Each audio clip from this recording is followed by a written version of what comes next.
Hello.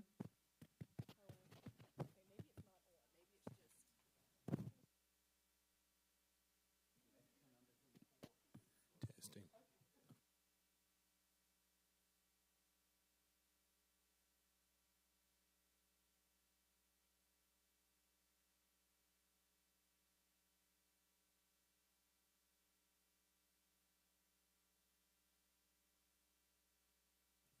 We ready? Everybody good? Everything good? Good afternoon. It is 5:00 p.m. and I call to order the January 23rd, 2024 Board of Trustees meeting. Do I hear a motion to enter executive session to discuss employment recommendations and updates, personnel matters for 2024-2025, including discussion of the superintendent's contract, a contractual matter related to accounting software services, 2023-2024 homeschool applications, the Lexington One Educational Foundation Memorandum of Understanding, and a legal update in the matter of Mother Doe versus Lexington County School District 1 and Action Labor. Madam Chair, I move that we enter into executive session to discuss employment recommendations and updates, personnel matters for 2024-2025, including discussion of the superintendent's contract, a contractual matter related to accounting software services, 2023-2024 homeschool applications, the Lexington One Educational Foundation Memorandum of Understanding, and a legal update in the matter of Mother Doe versus Lexington County School District 1 and Action Labor. Thank you, Mr. Anderson. Do I have a second? Thank you, Mrs. Henson. Is there any discussion? Would anyone like Mr. Anderson to repeat that before we vote? Just kidding. All right, all in favor of entering into executive session, please say aye. Aye. Anyone opposed? The motion carries. We will be.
Come be the one who helps our school run smoothly and efficiently.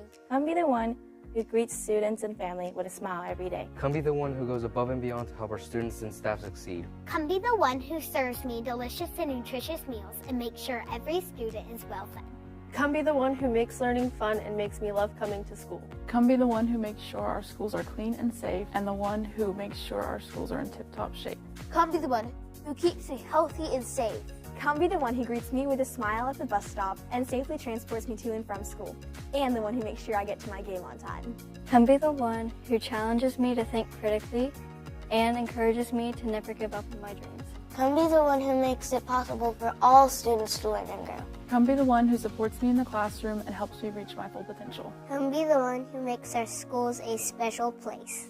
If you are passionate about making a difference in the lives of children, then we encourage you to consider employment with Lexington County School District 1. We offer competitive salaries and benefits, and we're committed to providing our employees with the support they need to be successful. Come be the one who shapes the future of our students. Come be the one who makes a difference in the lives of our children. Come be the one who joins a team of dedicated educators who are passionate about learning. Come be the one who makes a difference. Join Lexington County School District 1 today.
Beechwood. It's just a phenomenal achievement and says to our entire community that we have a commitment to all students.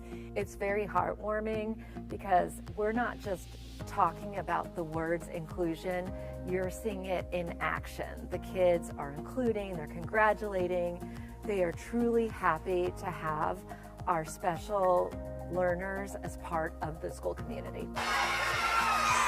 It means a lot. I'm glad that I got to volunteer to help with special need athletes, and it was an honor to me. Beechwood is a place that really loves every kid, and I feel like, when we look at Unified, it's about, everybody wants to be loved, everybody wants to be included. That's what Beechwood is about, is including and making sure that people feel included and feel like they're part of a bigger community and a bigger family.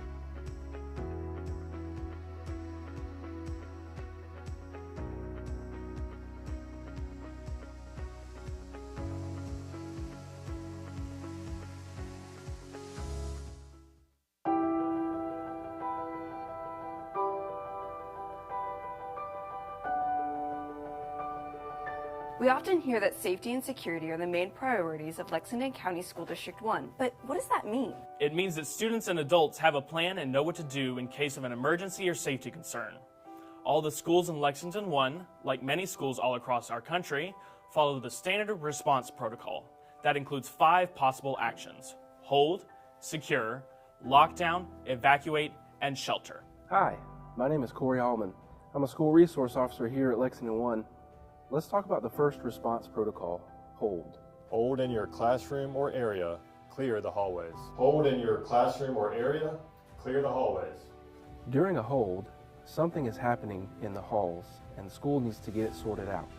So students will stay in the classroom even if the bell rings. Class will continue as usual, but remind your teacher to make sure the door is closed and locked. Will I be marked tardy for the next class? Not during a hold. What if I'm in the cafeteria or gym when a hold is being announced? Depending on what's happening, you may be asked to stay in your area, even if you aren't in the classroom. A hold can be released with a public address. Students, all clear, the hold is released. All clear, the hold is released. After watching this safety video, I hope you have a better understanding of the hold procedure. Remember, safety is everyone's responsibility.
Shift gears and join our team of bus drivers. You can be the ones behind the wheel. New drivers start making more than $19 an hour and receive on-the-job training. Anyone over 21 years old with a high school diploma or a GED is eligible to be a school bus driver. School bus drivers receive a generous benefit package, including health benefits, retirement, annual leave, and work a school calendar schedule. Be the one to help ensure our students are set up for success each day. You can be the driving force in their future.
love Immersion. They have a really great program. They really set the kids for success. It helps them think independently, and the critical thinking, it just keeps improving and improving as they get older. I think immersion helps me throughout my life is that because in middle school we already learn a lot of like the language for high school credit. So then high school would be a little bit easier because you've already got that language credit. And then throughout your life, having another language to use can help you find more jobs or like jobs in other countries that use that language that you learned. This is a great advantage that the Lexington One is offering students. I had to pay a lot of money to get my kids to learn English and French. So just having the opportunity for free, regular education for your child to learn Mandarin, French, Spanish, is something that is amazing. It's something that I wouldn't think about it twice. I love that there's a whole lot of cultural things brought into my children's life, because in our household we have no Spanish heritage, so we wouldn't have learned anything as far as the Spanish culture is concerned. So I love that there's foods and dances and stories and all kinds of folklore and different things that are incorporated in learning in the environment, as well as, of course, the diversity of learning the language. The teachers are really fun. They, if there's something challenging that you learn, they make it easier for you to understand. They make it fun, like they would play a game about, you would have cards and then you would try to, who can find the answer first. They make a really good job helping us understand things that they teach us. It helps them learn ways for their brain to develop differently.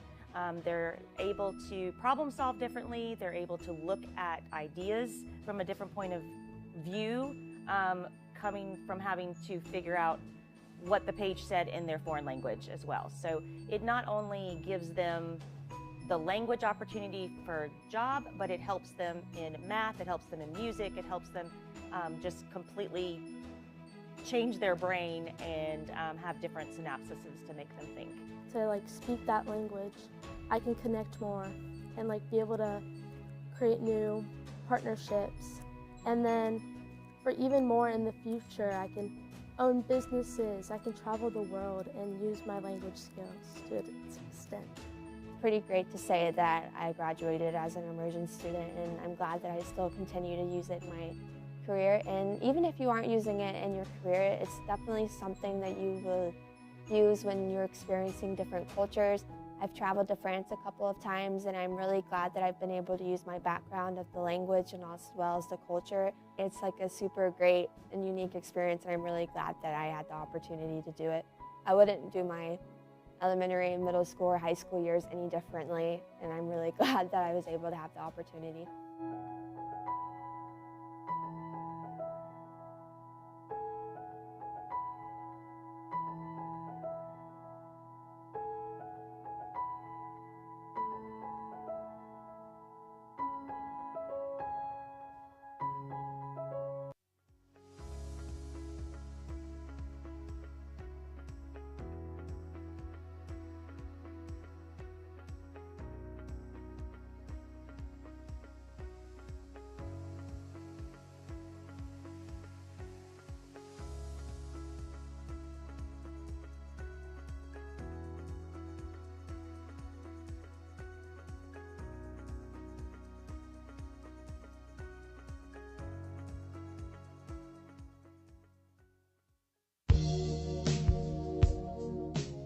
Welcome to another episode of Inside Lexington One.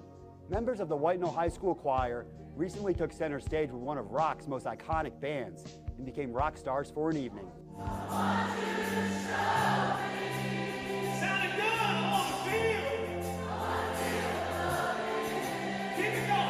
That moment was amazing because I've always wanted to perform on stage, do something with acting or singing, and getting to have that moment on stage where you just see all of the lights at you, that was Entered our choir into a contest by them singing. They sang the national anthem for a USC game last year. So lo and behold, that audition want us, that contest, to be able to have the opportunity to perform with Foreigner. We felt very excited to be able to sing I Want to Know What Love Is. Foreigner has been doing this with choirs now for 16 years, and this is their farewell tour. So to be one of the very last choirs to perform with a legendary band like Foreigner is just historical for these kids. I mean, this is something that a lot of choirs are not going to have the opportunity to do. So for our choir from Lexington 1 to be able to do this is just extraordinary.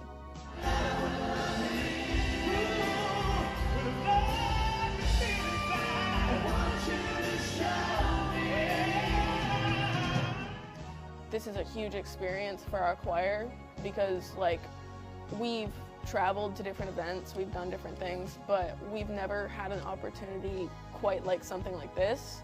This is just such a great opportunity for it's a smaller choir, but I knew that it was going to have an impact and it would be a musical memory that my students would never forget. Music and the arts is an integral part of making a well-rounded, beautiful human being. So that's how you are today.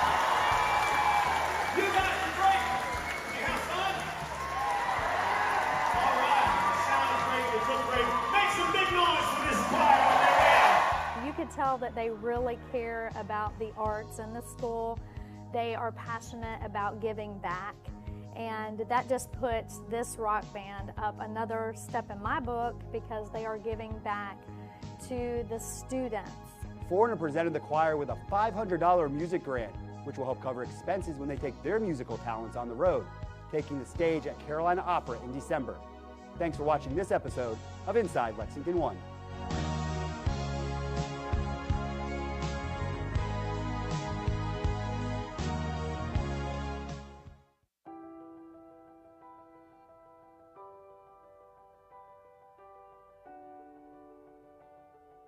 We often hear that safety and security are top priorities in Lexington County School District 1, but what does that mean? It means that students and adults have a plan and know what to do in case of an emergency or safety concern. All the schools in Lexington 1, like many schools all across our country, follow the standard response protocol that includes 5 possible actions: hold, secure, lock down, evacuate, and shelter. Hi, my name is Master Patrolman Evans, and I am a school resource officer in Lexington 1. Let's talk about the secure response protocol. Students, secure, get inside, lock all doors, secure, get inside, lock all doors. This is a secure. When a school goes into secure, it means something is happening off campus in the community, which requires us to be safely indoors. For example, a school may implement the secure protocol when there is criminal activity or when there is a report of a dangerous animal near the school. Hey guys, we need to come inside immediately. The building is secure.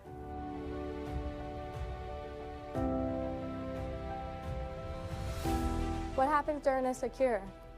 Everyone comes inside, but the school stays business as usual, meaning we continue to learn and move from class to class. No one can come in or go out of the school. What if I'm traveling to another school campus like Lexington Technology Center or for a class like Teacher Cadet? You will have to stay on campus until the secure is lifted. You will not be marked absent or tardy. Emergency professionals will continue to manage the situation occurring off campus and contact school officials when it's safe to lift the secure. After watching this safety video, I hope you have a better understanding of the secure procedure. Remember, safety is everyone's responsibility.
Come be the one who helps our school run smoothly and efficiently. Come be the one who greets students and family with a smile every day. Come be the one who goes above and beyond to help our students and staff succeed. Come be the one who serves me delicious and nutritious meals and makes sure every student is well fed.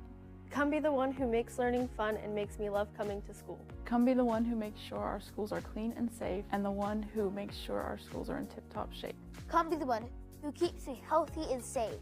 Come be the one who greets me with a smile at the bus stop and safely transports me to and from school, and the one who makes sure I get to my game on time. Come be the one who challenges me to think critically and encourages me to never give up on my dreams.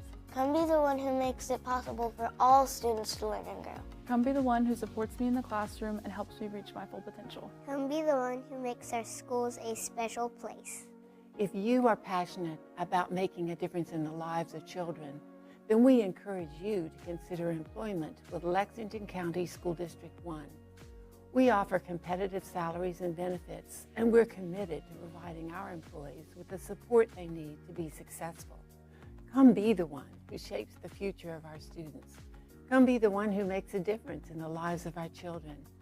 Come be the one who joins a team of dedicated educators who are passionate about learning. Come be the one who makes a difference. Join Lexington County School District 1 today.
For Beechwood, it's just a phenomenal achievement and says to our entire community that we have a commitment to all students.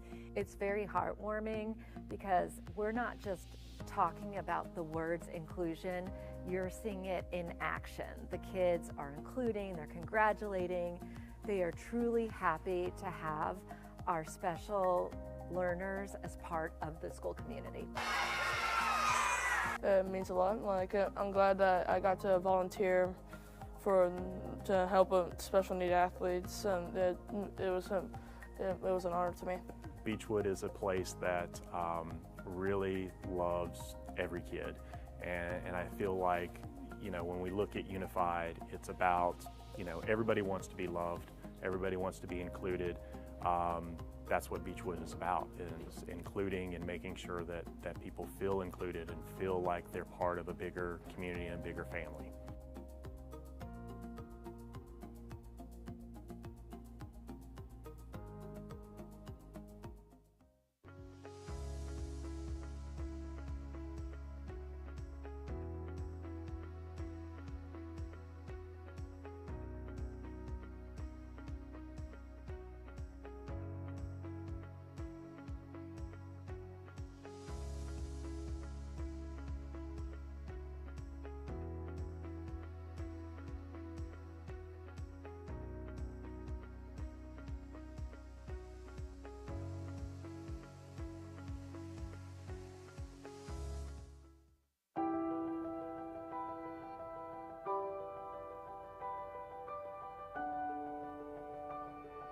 We often hear that safety and security are the main priorities of Lexington County School District 1, but what does that mean? It means that students and adults have a plan and know what to do in case of an emergency or safety concern. All the schools in Lexington 1, like many schools all across our country, follow the standard response protocol. That includes 5 possible actions: hold, secure, lockdown, evacuate, and shelter. Hi, my name is Corey Hallman. I'm a school resource officer here at Lexington 1. Let's talk about the first response protocol, hold. Hold in your classroom or area, clear the hallways. Hold in your classroom or area, clear the hallways. During a hold, something is happening in the halls and the school needs to get it sorted out. So students will stay in the classroom even if the bell rings. Class will continue as usual, but remind your teacher to make sure the door is closed and locked. Will I be marked tardy for the next class? Not during a hold. What if I'm in the cafeteria or gym when a hold is being announced? Depending on what's happening, you may be asked to stay in your area, even if you aren't in the classroom. A hold can be released with a public address. Students, all clear, the hold is released. All clear, the hold is released. After watching this safety video, I hope you have a better understanding of the hold procedure. Remember, safety is everyone's responsibility.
Shift gears and join our team of bus drivers.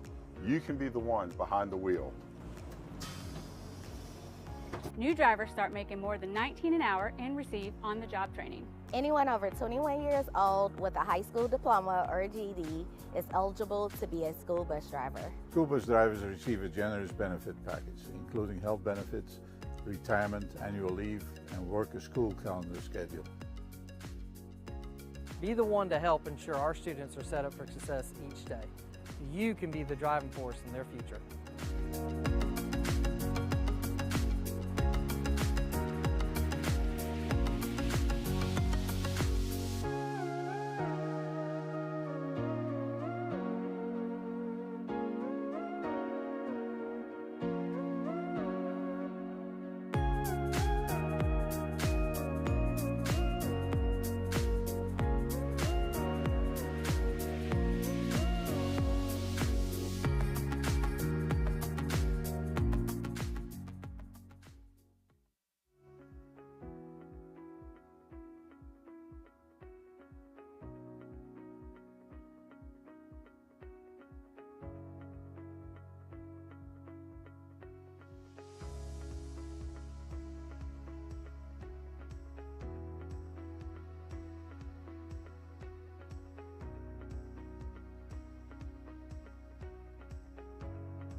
I love Immersion. They have a really great program. They really set the kids for success. It helps them think independently, and the critical thinking, it just keeps improving and improving as they get older. I think immersion helps me throughout my life is that because in middle school we already learn a lot of like the language for high school credit. So then high school would be a little bit easier because you've already got that language credit. And then throughout your life, having another language to use can help you find more jobs or like jobs in other countries that use that language that you learned. This is a great advantage that the Lexington One is offering students. I had to pay a lot of money to get my kids to learn English and French. So just having the opportunity for free regular education for your child to learn Mandarin, French, Spanish, is something that is amazing. It's something that I wouldn't think about it twice. I love that there's a whole lot of cultural things brought into my children's life, because in our household we have no Spanish heritage, so we wouldn't have learned anything as far as the Spanish culture is concerned. So I love that there's foods and dances and stories and all kinds of folklore and different things that are incorporated in learning in the environment, as well as, of course, the diversity of learning the language. The teachers are really fun. They, if there's something challenging that you learn, they make it easier for you to understand.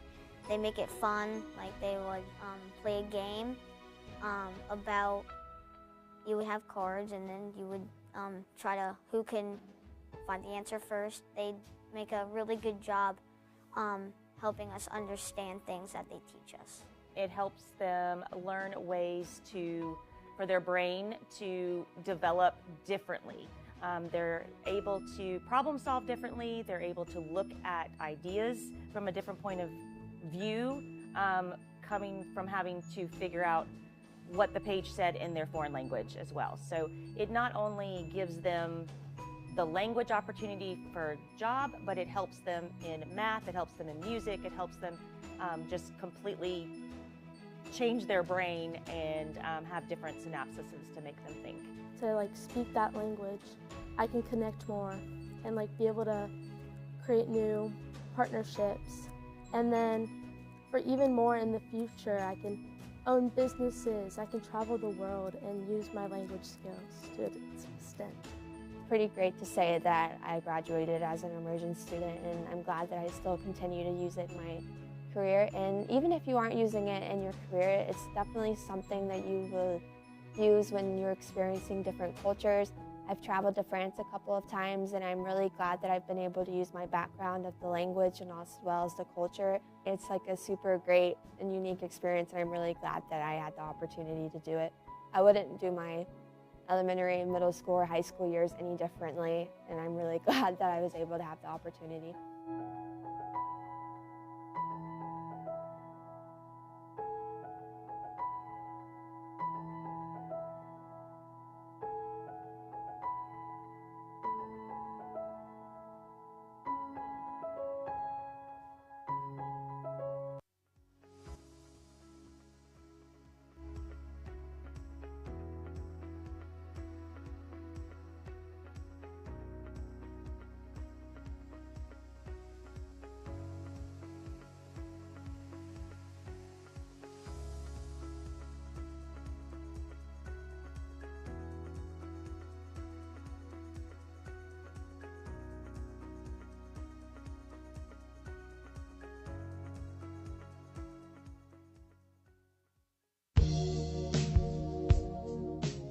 Welcome to another episode of Inside Lexington 1. Members of the White Knoll High School Choir recently took center stage with one of rock's most iconic bands and became rock stars for an evening.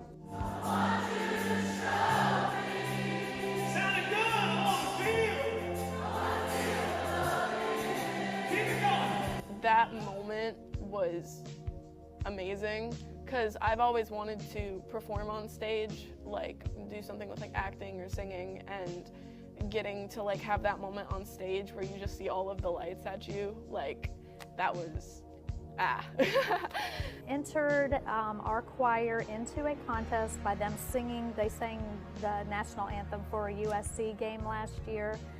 So lo and behold, that audition won us that contest to be able to have the opportunity to perform with Foreigner. We felt very excited to be able to sing I Want to Know What Love Is.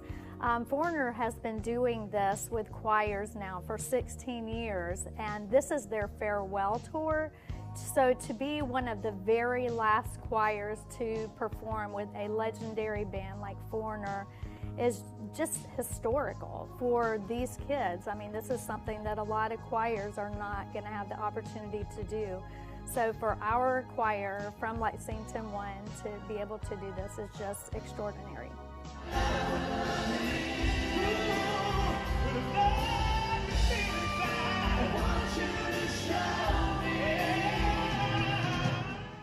This is a huge experience for our choir, because we've traveled to different events, we've done different things, but we've never had an opportunity quite like something like this. This is just such a great opportunity for it's a smaller choir, but I knew that it was gonna have an impact and it would be a musical memory that my students would never forget. Music and the arts is an integral part of making a well-rounded, beautiful human being. So everybody welcome. You guys are great. Did you have fun? All right. It sounds great. It looks great. Make some big noise for this choir on their way out. You could tell that they really care about the arts in the school. They are passionate about giving back.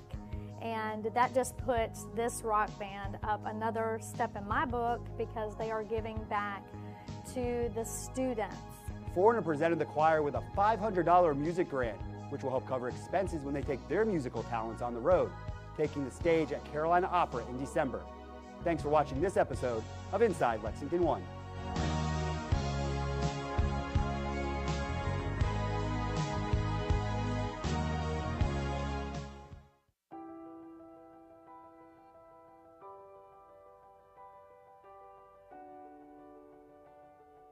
We often hear that safety and security are top priorities in Lexington County School District 1, but what does that mean? It means that students and adults have a plan and know what to do in case of an emergency or safety concern. All the schools in Lexington 1, like many schools all across our country, follow the standard response protocol that includes 5 possible actions: hold, secure, lock down, evacuate, and shelter. Hi, my name is Master Patrolman Evans, and I am a school resource officer in Lexington 1. Let's talk about the secure response protocol. Students, secure, get inside, lock all doors, secure, get inside, lock all doors. This is a secure. When a school goes into secure, it means something is happening off campus in the community, which requires us to be safely indoors. For example, a school may implement the secure protocol when there is criminal activity or when there is a report of a dangerous animal near the school. Hey guys, we need to come inside immediately. The building is secure.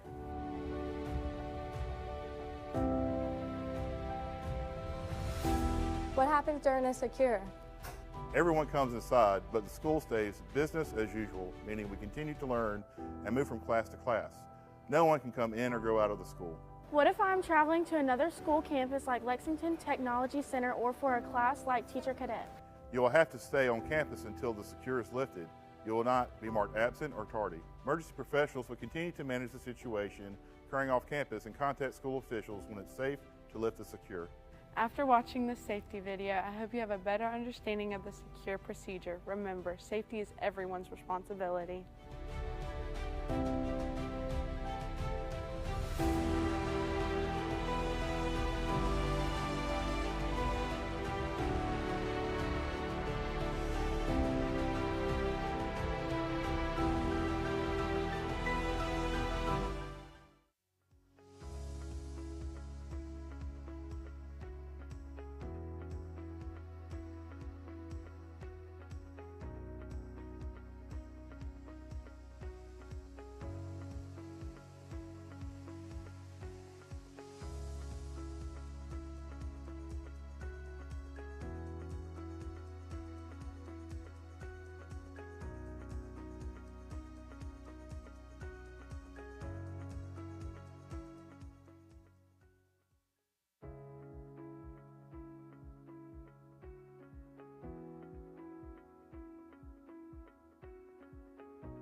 Come be the one who helps our school run smoothly and efficiently. Come be the one who greets students and family with a smile every day. Come be the one who goes above and beyond to help our students and staff succeed. Come be the one who serves me delicious and nutritious meals and makes sure every student is well fed. Come be the one who makes learning fun and makes me love coming to school. Come be the one who makes sure our schools are clean and safe, and the one who makes sure our schools are in tip-top shape. Come be the one who keeps me healthy and safe. Come be the one who greets me with a smile at the bus stop and safely transports me to and from school, and the one who makes sure I get to my game on time. Come be the one who challenges me to think critically and encourages me to never give up on my dreams. Come be the one who makes it possible for all students to learn and grow. Come be the one who supports me in the classroom and helps me reach my full potential. Come be the one who makes our schools a special place. If you are passionate about making a difference in the lives of children, then we encourage you to consider employment with Lexington County School District 1. We offer competitive salaries and benefits, and we're committed to providing our employees with the support they need to be successful. Come be the one who shapes the future of our students. Come be the one who makes a difference in the lives of our children. Come be the one who joins a team of dedicated educators who are passionate about learning. Come be the one who makes a difference. Join Lexington County School District 1 today.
For Beechwood, it's just a phenomenal achievement and says to our entire community that we have a commitment to all students. It's very heartwarming because we're not just talking about the words inclusion, you're seeing it in action. The kids are including, they're congratulating, they are truly happy to have our special learners as part of the school community. It means a lot. I'm glad that I got to volunteer to help special need athletes, and it was an honor to me. Beechwood is a place that really loves every kid, and I feel like, you know, when we look at Unified, it's about, you know, everybody wants to be loved, everybody wants to be included. That's what Beechwood is about, is including and making sure that people feel included and feel like they're part of a bigger community and a bigger family.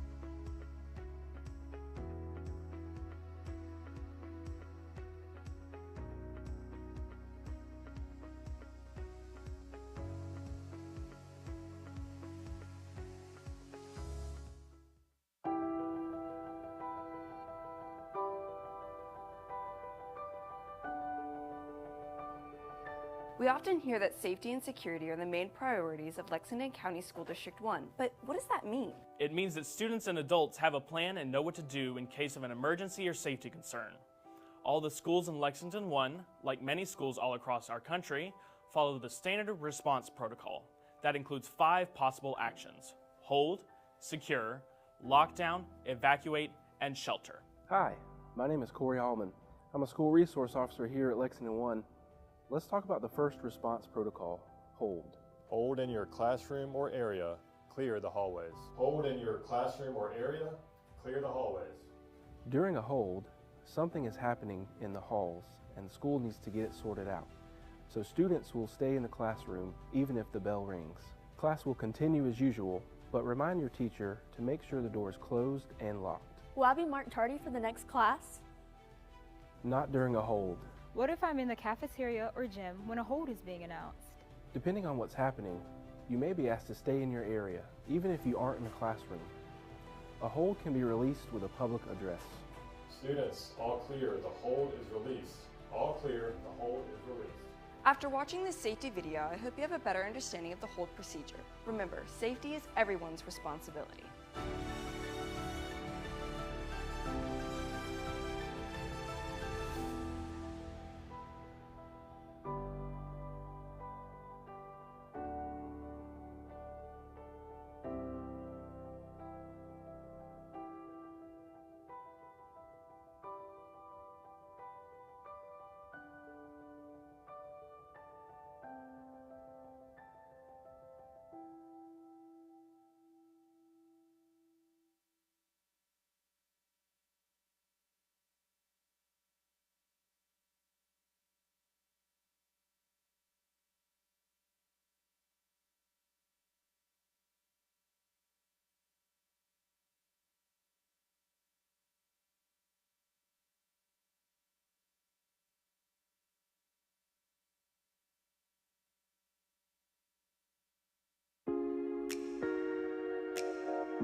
Shift gears and join our team of bus drivers.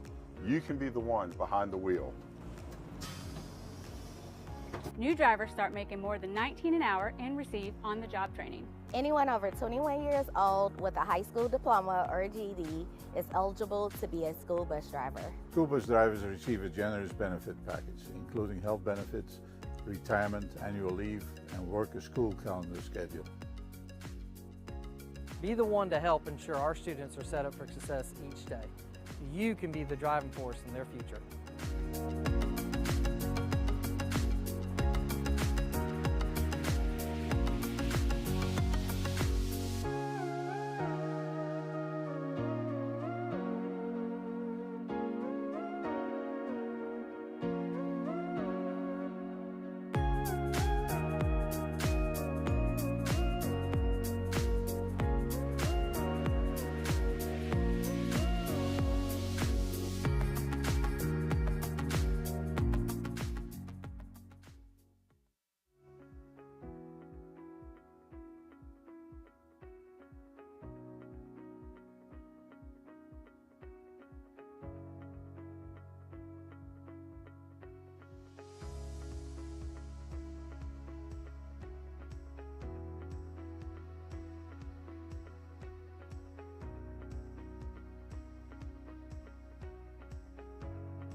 I love Immersion. They have a really great program. They really set the kids for success. It helps them think independently, and the critical thinking, it just keeps improving and improving as they get older. I think immersion helps me throughout my life is that because in middle school we already learn a lot of like the language for high school credit. So then high school would be a little bit easier because you've already got that language credit. And then throughout your life, having another language to use can help you find more jobs or like jobs in other countries that use that language that you learned. This is a great advantage that the Lexington One is offering students. I had to pay a lot of money to get my kids to learn English and French. So just having the opportunity for free, regular education for your child to learn Mandarin, French, Spanish, is something that is amazing. It's something that I wouldn't think about it twice. I love that there's a whole lot of cultural things brought into my children's life because in our household we have no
motion to conclude executive session and return to general session? Madam Chair, I move that we conclude executive session and return to general session. Thank you, Mrs. Henson. Do I have a second? Second. Thank you, Mr. Anderson. Is there any discussion? Okay, hearing none. All in favor, please say aye. Aye. Anyone opposed? The motion carries. I call to order the general session of the January 23, 2024 board meeting. The district is in compliance with the South Carolina Freedom of Information Act by notifying the media of the date, time, and place of the meeting. The district tapes the meeting for accuracy in preparing the minutes. Please rise for the Pledge of Allegiance. I pledge allegiance to the flag of the United States of America and to the republic for which it stands, one nation, under God, indivisible, with liberty and justice for all.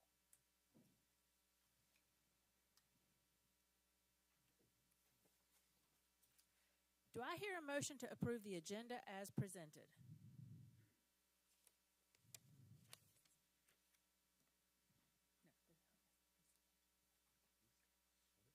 Madam Chair, I move we approve the agenda as presented.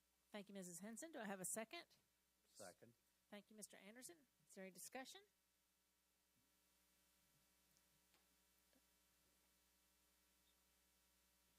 You're not that. No.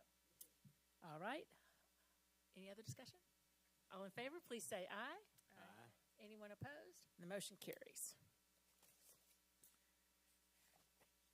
Do I hear a motion to approve the consent agenda as presented?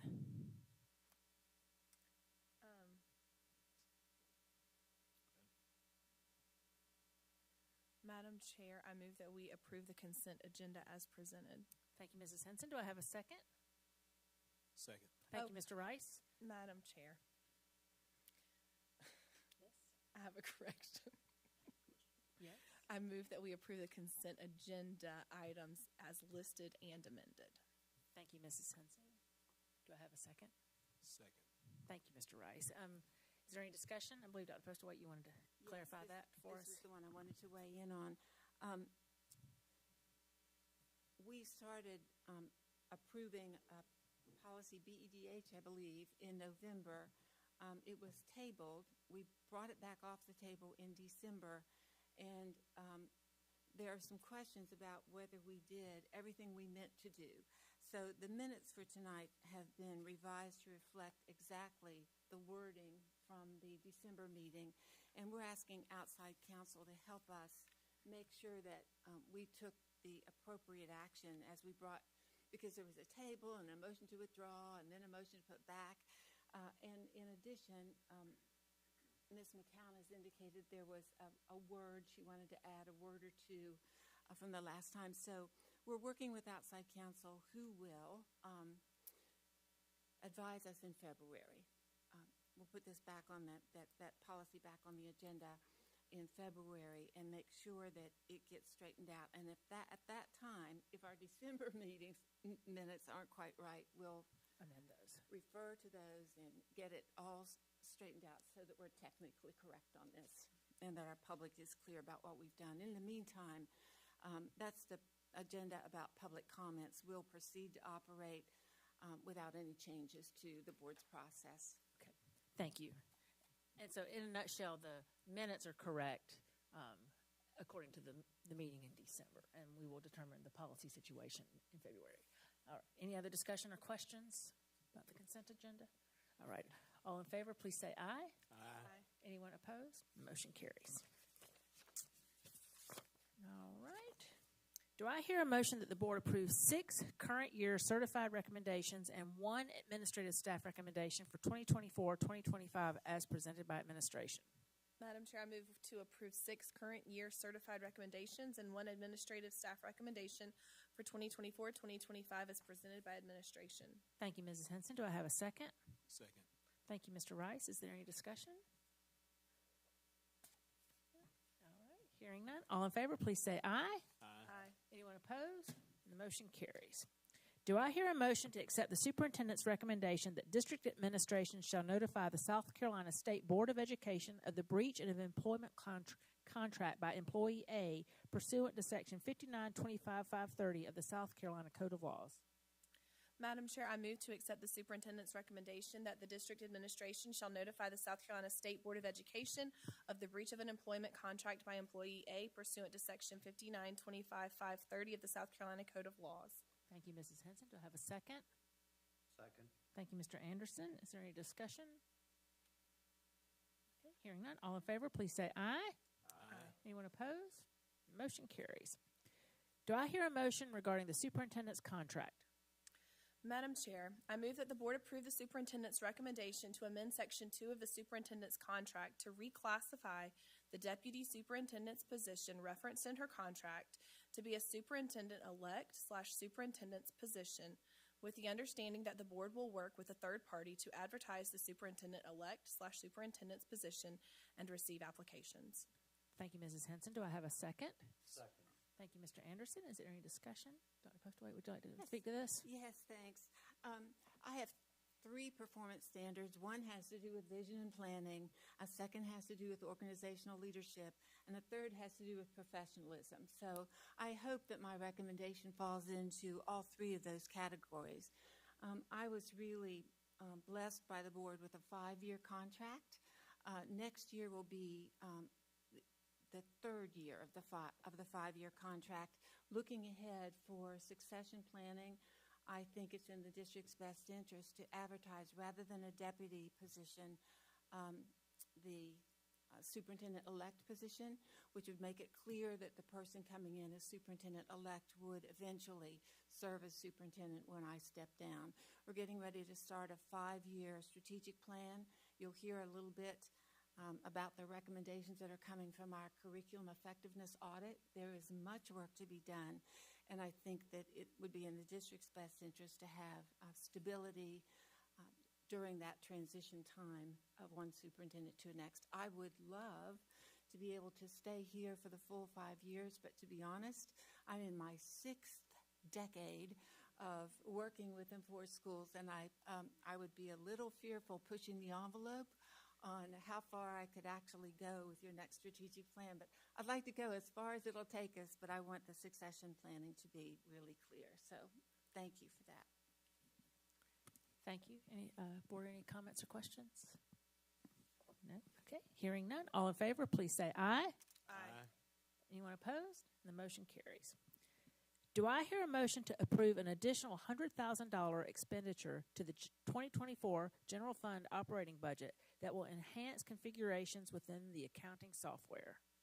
Madam Chair, I move to approve the expenditure of approximately $100,000 for improvements to the district's accounting software. Thank you, Mr. Anderson. Do I have a second? Second. Thank you, Mr. Rice. Is there any discussion? Anyone want to speak to this? Ms. Miller, would you like to speak about this real quick? Yes, ma'am. Good evening. These enhancements to our current accounting software will allow us to report in a more granular manner, which will also help the budget managers actually really look at their budgets efficiently and make good budget decisions as they're trying to compare the cost benefit of the budget items. And we do have additional interest revenue that we have received this year that will offset that additional cost. Thank you. Any questions or comments, board? All right, hearing none. All in favor, please say aye. Aye. Anyone opposed? And the motion carries. Do I hear a motion to approve the Memorandum of Understanding between Lexington County School District 1 and the Lexington 1 Educational Foundation? Madam Chair, I move that we approve the Memorandum of Understanding between Lexington County School District 1 and the Lexington 1 Educational Foundation.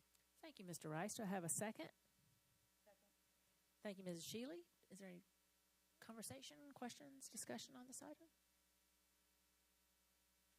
All right. Hearing none. All in favor, please say aye. Aye. Anyone opposed? The motion Aye. carries. All right. The vote is 6-1. All right. It is time for Honors and Achievements, our favorite part of the evening. A proof positive newsletter highlights our honorees. That newsletter was provided on the table when you came in. Be sure to grab 1 or 2 or a couple dozen. These make great Valentines. Valentine's is coming up, and so stick those in that Valentine's envelope to the one you love. Yeah, just put a heart. You cut it in a heart. And, okay. Honorees, you should have grabbed your certificate on the table outside when you came in. If not, please be sure to pick that up on your way out. Once we finish, we will give our honorees a chance to leave before we resume the rest of our meeting. Dr. Postlewaite is stepping down to the front. When you hear your name, please come forward and stand with Dr. Postlewaite as we tell the audience all about you and your achievement. First, we are honored to recognize a few talented artists who placed first at the South Carolina State Fair Visual Arts Contest. Divisions include 2D, 3D, and photography. Please come forward when I call your name and bring your artwork with you if you have it. From Pleasant Hill Elementary, C.J. Wise, who placed first in the second grade 2D division. Emery Irving, who placed first in the third grade 2D division. Emery's here. All right. Show it. We can't see it. Oh, look at that. That's beautiful. Wow. Very nice. And Allison Ramirez Reynoso, who placed first in the fifth grade 3D division. Allison's coming forward. See, Allison, what you make? Oh, look at that. It's a sneaker. Wow. These students were taught by Anya I mess up her name every time, Digtaravava last year at Pleasant Hill Elementary School, who now teaches art at Lexington High School.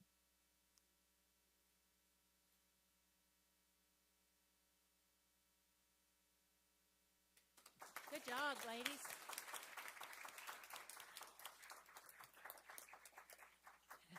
Next, we would like to honor River Bluff High student Kristen Peoples. Please come forward. Is Kristen here? All right. We will talk about Kristen in her absence. Kristen received the highest award possible in the art showcase, the Best in Show Award in the high school photography division. Wow. Kristen is taught by Carly Myers at River Bluff High School. Let's give Kristen a round of applause.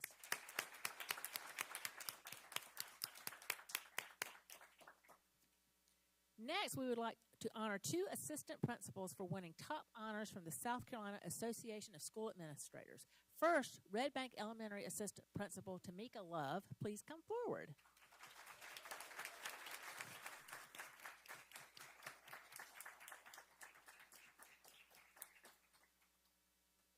An experienced educator, Tamika joined Red Bank Elementary as the school's assistant principal in 2023.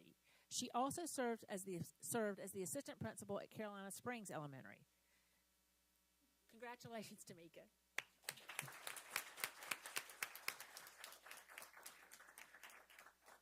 Now, would River Bluff High Assistant Principal Meg Huggins please come forward?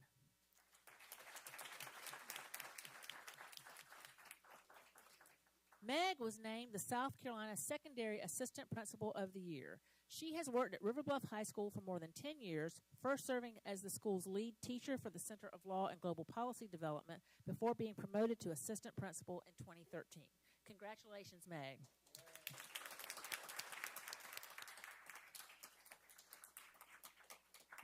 Both Tamika and Meg were selected from outstanding fields of administrator candidates by a veteran panel of judges. We are very proud of you. January is School Board Recognition Month, so it seems fitting to honor one of our own this month for their dedication to Lexington One. Dr. Brent Powers, will you please step down?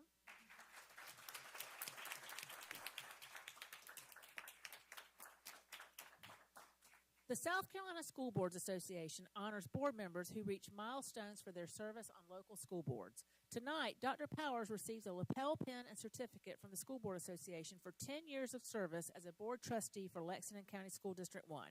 He will also be recognized by the School Boards Association in February at the annual meeting. Dr. Powers has played a critical role in guiding our district and has invested countless hours to improve public education, and we thank him for his service. Congratulations, Dr. Powers.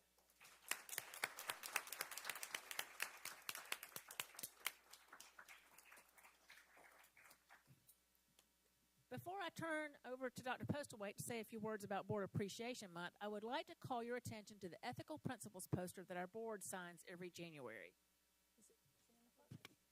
Oh, it's over here. We, as a board, would like to share that with you, and I believe we all have a section to read.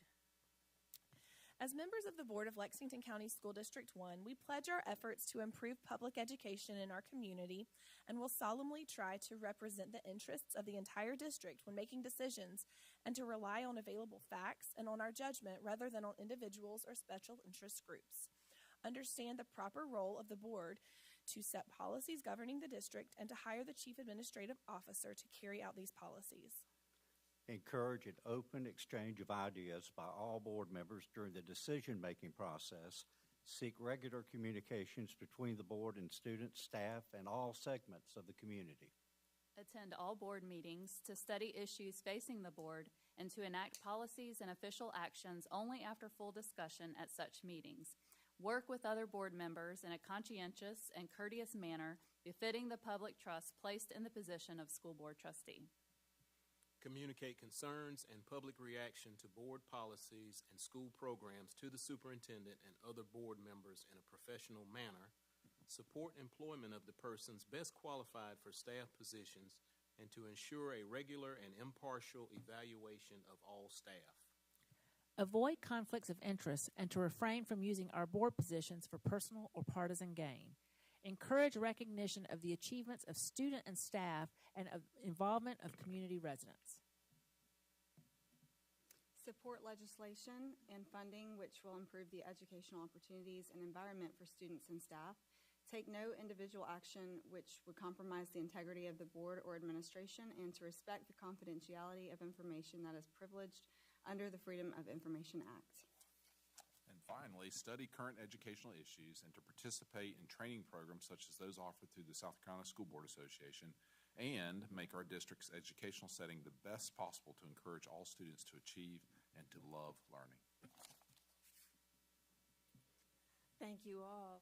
Lexington 1 joins districts across the state and nation in recognizing the service of board members in January.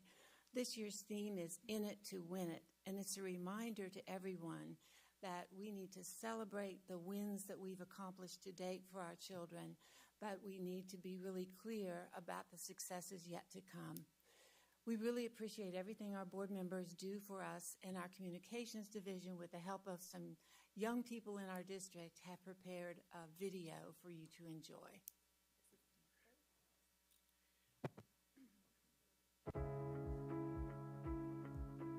You're the ones who made sure I had the resources I needed to succeed. You're the ones who supported the building of the state-of-the-art classrooms I get to learn in. You're the one who made sure I had access to challenging coursework so I could prepare myself for the future. You're the ones who have invested in our arts and music programs and helped me develop my creativity and express myself. You are the one who hired and supported the best teachers to help me learn and grow. You were the ones who support me on and off the field. You were the one who made our school a place where all students can thrive.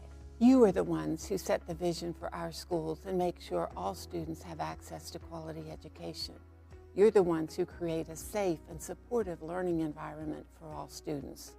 You are the ones who ensure that students have access to high-quality educational resources, and you help to recruit and retain talented and dedicated teachers, staff, and administrators. You're the ones who have made a difference in the lives of our students, and we're grateful for your dedication and support. Together, you work as disciplined people with disciplined thought, taking disciplined action. Thank you. Thank you, school board members, for all that you do for our students. You make it happen.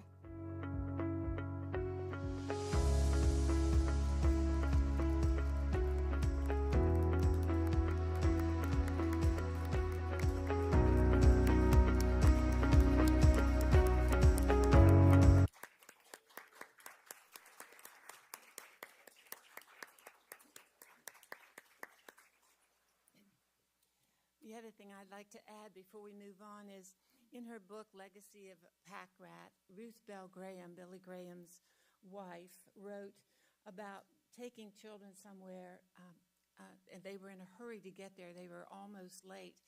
And the children in the car kept telling her to pass, pass, pass. There was a big truck in front of them, and they were urging her to pass. They were out of patience with her and somewhat surly. And Ruth Bell Graham wrote, You have to understand that when you're in the driver's seat, you have a view that passengers in the car don't have. It was not safe for me to pass the truck at the speed the children were wanting me to go. So it's very difficult for you as board members sometimes, sitting in the driver's seat, to take time to respond to every single thing that every single person needs from you. But we appreciate all that you do. We appreciate your putting the first things first and having the discipline to stay on track and not be torn asunder by disruptive and distracting issues. And so one of the things we thought you might enjoy tonight is one of the books from the series, If You Give a Mouse a Cookie, about what happens if you try to do one thing for someone and then get distracted, pulling all around in all directions. It absolutely wears the host out. So in the front of your book, there's a nameplate with your name on it. We invite you to read the book and enjoy it, and then to contribute it to one of our elementary schools of your choice. So that's thank you from us for you for children. Thank you. I'll say, again, I think the board mirrors this. It is a pleasure to serve in this district. We love this leadership team. Thank y'all for what y'all do every day. So thank you.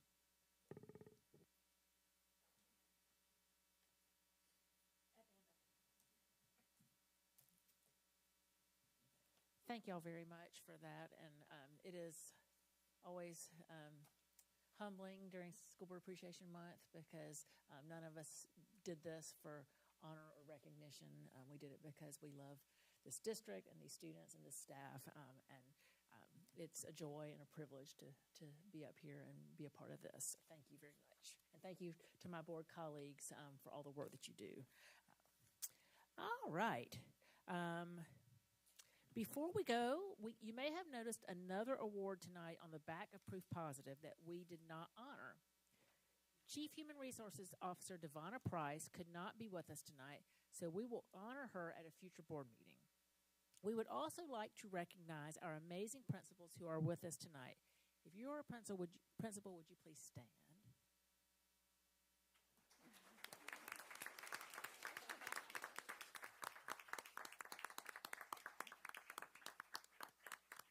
Thank you, Mrs. Reichert and Mrs. Mitchum, for being here with us this evening. We appreciate you. Thank you for taking the time to recognize our amazing students, staff, and schools with us. We love sharing these achievements with you. If you need to leave, we will give you a quick and quiet moment to do that now. Madam Chair, before we leave, I would like to take a point of privilege to say hello and to recognize a beloved retiree from Lexington 1, Patrick Hanks, who was with our Instructional Technology Department. Who also just happens to be Meg Huggins' father.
All right, we are moving on to item 8.0, which is the superintendent's report. And so I'm going to turn it over to Dr. Postwaite because we got a lot of ground to cover. We do, and I'm going to finish my comments in 3 minutes or less. First, I just wanted to mention that this is the Recruitment Blitz week for us. Everybody has these buttons on with a QR code to help anyone understand the job openings that are available in Lexington 1. Thank you for coming out at Saturday's job recruitment fair. The board members who were able to make it offered warm greetings to the candidates, and we signed almost twice as many letters on Saturday as we did last year. So we had a great turnout. Congratulations to our HR and communication departments especially, who worked really hard on that. Tonight you're going to hear suggestions from the curriculum audit, some recommendations, and you'll also see in your board materials a copy of the draft strategic plan as it currently sits. These are all just really high-level strategies that we're sharing tonight. It will be issued for the public's input tomorrow, but many of the recommendations from the curriculum audit have already been contemplated in the words that you'll see in the draft plan. We wanted to mention when we hired the principal for South Lake Elementary, we promised you Jennifer Stanley would be at Lake Murray all year long. It's getting to the point where Jennifer has to be out of the building quite a bit. So I just wanted to say there are days when there will be a transition of sorts occurring with Lisa Clamp as acting principal there. Because to get ready to open a new school, Ms. Stanley can't be on call every single moment. And then the other items I've listed there are items that we've bumped forward to the next meeting because we are short on time, and we want you to have a good hour to hear the curriculum audit and ask any questions that you have about it. So that does it for the superintendent's report, other than to compliment this fabulous team of leaders in the room. They really are a quite incredible bunch, and I don't know how in the world this collection of talent was rounded up in this area of the state, but everyone is absolutely a remarkable human being, full of integrity and passion for kids, and it's just the perfect pairing of a team that's highly capable and dedicated with a board that's the same. So thank you for what you've done, and I'm going to turn it over, if it's all right, if board members turn it over to Ms. Gaskins to introduce the process for tonight. Thank you, Dr. Postlewaite. We have with us tonight Dr. Brian Ellis, who is the lead auditor from Curriculum Management Solutions.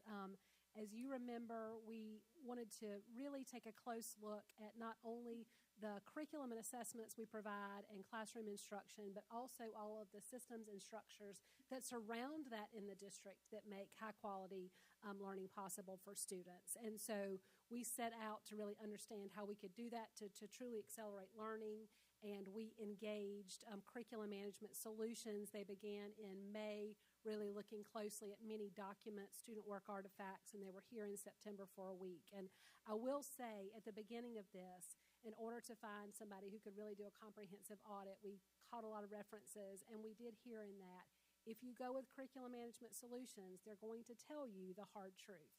And we decided that we wanted to hear the hard truth. And so we're very committed to hearing these recommendations tonight and acting on these recommendations, as Dr. Postlewaite said, as we implement our next strategic plan. And we know that we have a lot of work first to do at the systems level, and we are committed to doing that at the systems level so that we can truly provide the kind of support we need to schools. So thank you for the opportunity to engage in this curriculum effectiveness audit, and I'm going to turn it over to Dr. Ellis because he has a lot to share. Well, thank you, Mrs. Gaskins.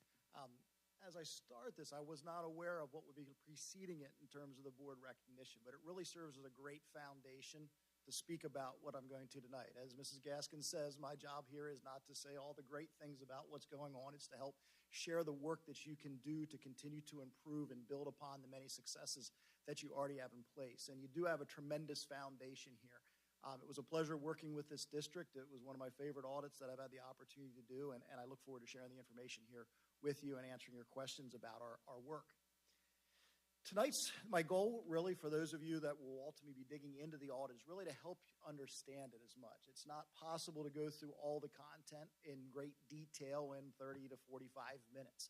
But hopefully through this presentation, it brings a little bit more meaning to the work that we did and makes it a little bit easier to translate into the actions that may be part of your strategic plan or other operations within the district. So to do that, I'll share a little bit of the background of the audit, where it came from, what's the kind of work that we do to help explain that. Speak a little bit to the overall strengths and challenges that our team found for the district. Speak to the specific audit findings, and then a little bit of detail about some of the ones that apply more to the board or to the general organization. A little bit of time with the recommendations that we crafted based upon those findings, and then some final thoughts and final words of wisdom, so to speak, going forward. To give you a little context, this is the underlying work that we did, as Mrs. Gaskins alluded to. Starting in May, her staff and the staff throughout the district started accumulating documents that represented different functions within the district for us to be able to review and receive. We took those, as well as the principals collected student work that had been done at the beginning of the school year, to send for my team members to analyze. We sent out surveys, and I shared, for a district of this size, it's one of the largest survey responses, which really speaks to the interest of your stakeholders in having a very successful school system. So we pull all that information together, and we compare it to a set of best practices and best principles that's been developed over time, much like a financial auditor has practices that they're expected to follow, and the auditors come in and compare. We do the same thing, just from an educational lens. And then ultimately, when we're said and done, we prepare a report as well as an executive summary, which was delivered to the district last week, and the administration will be working on how they go about sharing that information. To give you a little bit of foundation of the work that we do, a little background. The first audit that was conducted by CMSI, it had a slightly different name at that point, but for purposes of this, it was first done in 1979. It was started as basically someone approached an auditing firm, a financial auditing firm, to ask them to evaluate a school system. And over time, it has evolved into what it is today. As I said, it basically, just like a financial auditor has their gap manual, there's an educational gap manual that we refer to that has a series of practices and protocols and expectations we would expect to be in place, and we evaluate the work against that. When we're doing the work, we use some typical terminology that becomes really the foundation of what we're looking at throughout. The first piece is we'll use the term alignment in great deal. One of the greatest focuses of the audit is trying to make sure that what is written in terms of what students are supposed to learn is what is actually happening in the classroom, and it's resulting in the outcomes that are desired. We talk about, as a former math teacher, the Venn diagram. You don't really want a Venn diagram of those three pieces. You want concentric circles, one on top of each other, which shows that everything is in tight alignment and everything is working in concert for the benefit of the students and the organization. The second piece we speak about in terms of the findings is there are design findings as well as delivery findings. At the administrative level, you're responsible to design the work. As a board member, you'd help to design what the school system is supposed to operate, and then you hand it off to principals and teachers who do the work of delivering that information. So when we put our findings together, we look in terms of what can you do in the design frame, as well as what can be done at the delivery level to help make the system successful. We also talk, particularly in the curriculum area, about the 3 C's. And in education speak, that's content, context, and cognitive level. The idea being that you can be great and you can help kids to be masters on how to be smarter than a 5th grader, I think was the name of the show before, where they know all the content, they know all the trivia. But if they're asked then to someday apply that, or they're asked to do that in something other than the particular way in which they learned it, the context, they may know everything and still not be successful in demonstrating that. So it becomes critically important that they not only learn the content, but they learn how to do that content in multiple different ways, as well as with different levels of cognitive complexity, so that they can really demonstrate their true learning. So we emphasize that through the work that we do. And we also took and prescribed this idea of tightly held and loosely held. Particularly in a district of your size with over 30 schools, it becomes very important that there's certain principles that the district holds very tightly. The things that the district establishes and expects of all of its schools. But you can't lose the art form of education and giving the opportunity for principals and teachers to do the creative things that help students learn in the moment. So we separate that behind those things that the district really is responsible for, those those outcomes that are expected, the overall philosophy, and some of those details I'll speak to throughout this presentation. But then also knowing at some piece you have to allow the teacher just to be the artist there to help that student overcome whatever difficulties they're having or to be successful in that environment. So in the end, the whole goal of everything we're doing, that is no matter what is taught in the classroom, anything that students encounter, no matter what that test or that assessment or that practical performance piece, that job interview, whatever it happens to be in their future, they're able to respond to that effectively and reach that desired outcome. Another piece of fundamental underlying here the challenge that we face in education is that very often that student outcomes are based upon socioeconomics. There's a predictive factor that based upon how affluent a community is how successful their students will be. And trying to break that cycle. Research has shown that cycle of performance can be broken when you put curriculum management and curriculum effectiveness in the middle of those two pieces between the outcomes and the socioeconomics. Because the students are getting what they need in that experience. They're getting the high-quality curriculum that's tightly aligned to what they need to do. And that really is the overriding goal of what we're trying to present here this evening. And in the end, again, that word alignment is highlighted again. How do all the functions of the school system? It's called a curriculum management audit.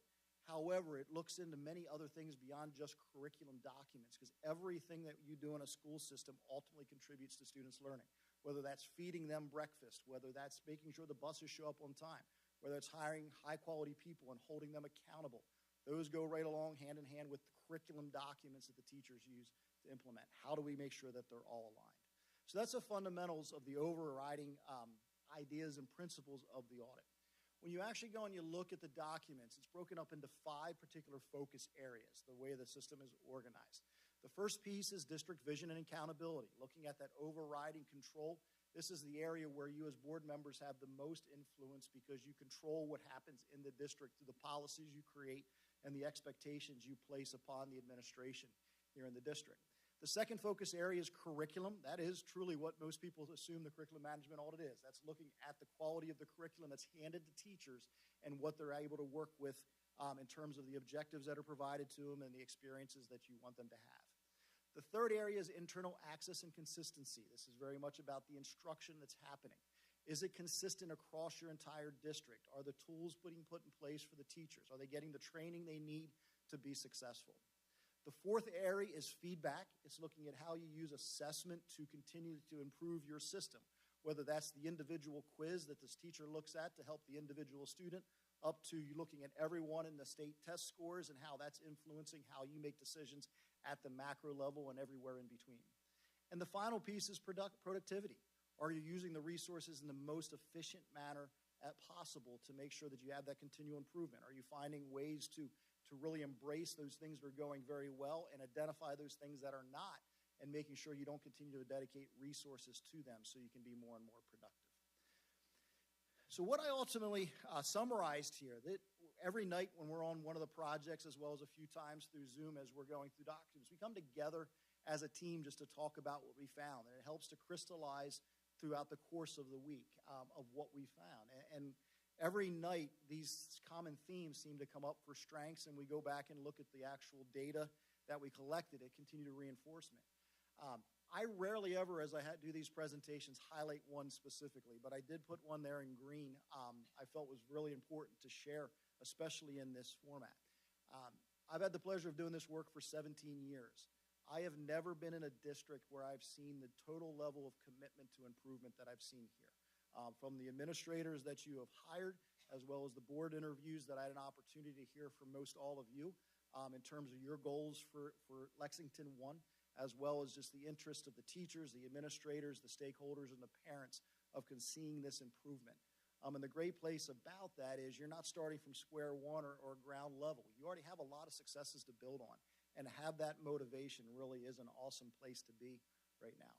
Additional strengths that we found that while your school system is getting larger and larger, you preserve that small school community feel, particularly in your various communities. That pride and that comes with that is very, very helpful to the educational system, even if it doesn't show up specifically in an audit criteria. Another piece we found is a great respect and support for the personnel of the district.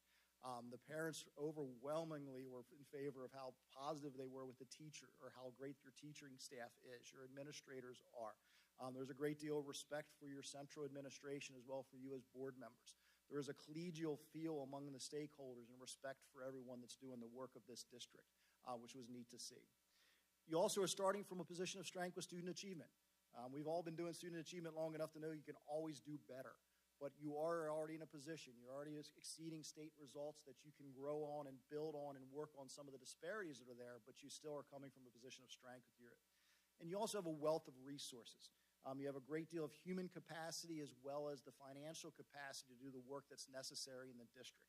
And that's a great strength that you can work from. Now, whenever we talk about strengths, obviously the next step we often talk about, what are some of your greatest challenges? And sort of an overriding summary of what we'll talk about in the various findings that we have were these needed improvements, areas that we think where you can make some significant strides relatively quickly, but still over time in terms of making some improvements. The first is bringing your alignment into all the bringing alignment to all your various planning efforts. I'm excited with the work that you're doing with the strategic plan, bringing this work of the audit into that piece, pulling the school level plans, and bringing all of them into greater alignment so everyone, like we said, is moving in that same common direction. There's important as well, the second bullet point, to develop curriculum management principles, a plan to truly manage the curriculum of the district to make sure you're continually putting the best resources in front of your teachers. Finding ways to improve what's happening in your classrooms. By no means is things bad in the classrooms, but there's opportunities to improve and make things better for your students, a higher quality, using more best practices of instruction as well as bringing more rigor to what's expected of the students so they're able to perform better in whatever their goals and aptitudes they wish to be.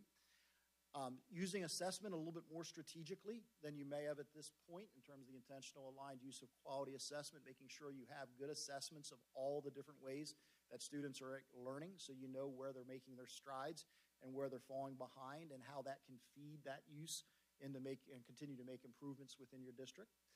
The ideas, some of the pieces of financial decision making. How do you use your resources as effectively as possible? How are you looking to define and using cost-benefit principles to make sure that whatever is working for you, you're doubling down on, you're putting more investment in, and those pieces that aren't working quite as well, you make sure you're pulling back from so you can dedicate those resources elsewhere. And the final piece in terms of, and almost all of you as I spoke with you are aware of this, just the challenge of providing the same level of a Lexington One education to the broad diversity that is in your district and making sure they all have access to that quality. It's a tremendous challenge, and that's one of the improving areas that will make a real big benefit for you if you can make strides there. So what I'll do here for the next number of minutes is quickly highlight the various focus areas and specifically speak to the findings that we have there that you can read along with. I also have a couple slides that have brief little highlights or snapshots from the report itself. I won't spend a whole lot of time there because that gets into little details that don't necessarily make up the whole piece, but I'll share a few of them along the way. When we're in focus area 1, that vision and accountability, there's a number of analyses we do. The first one is governance. We look at different pieces in terms of how the organization governs itself. We look at opportunities in terms of organizational management. How is the structure of administration and the teaching staff organized to make sure it's productive and efficient?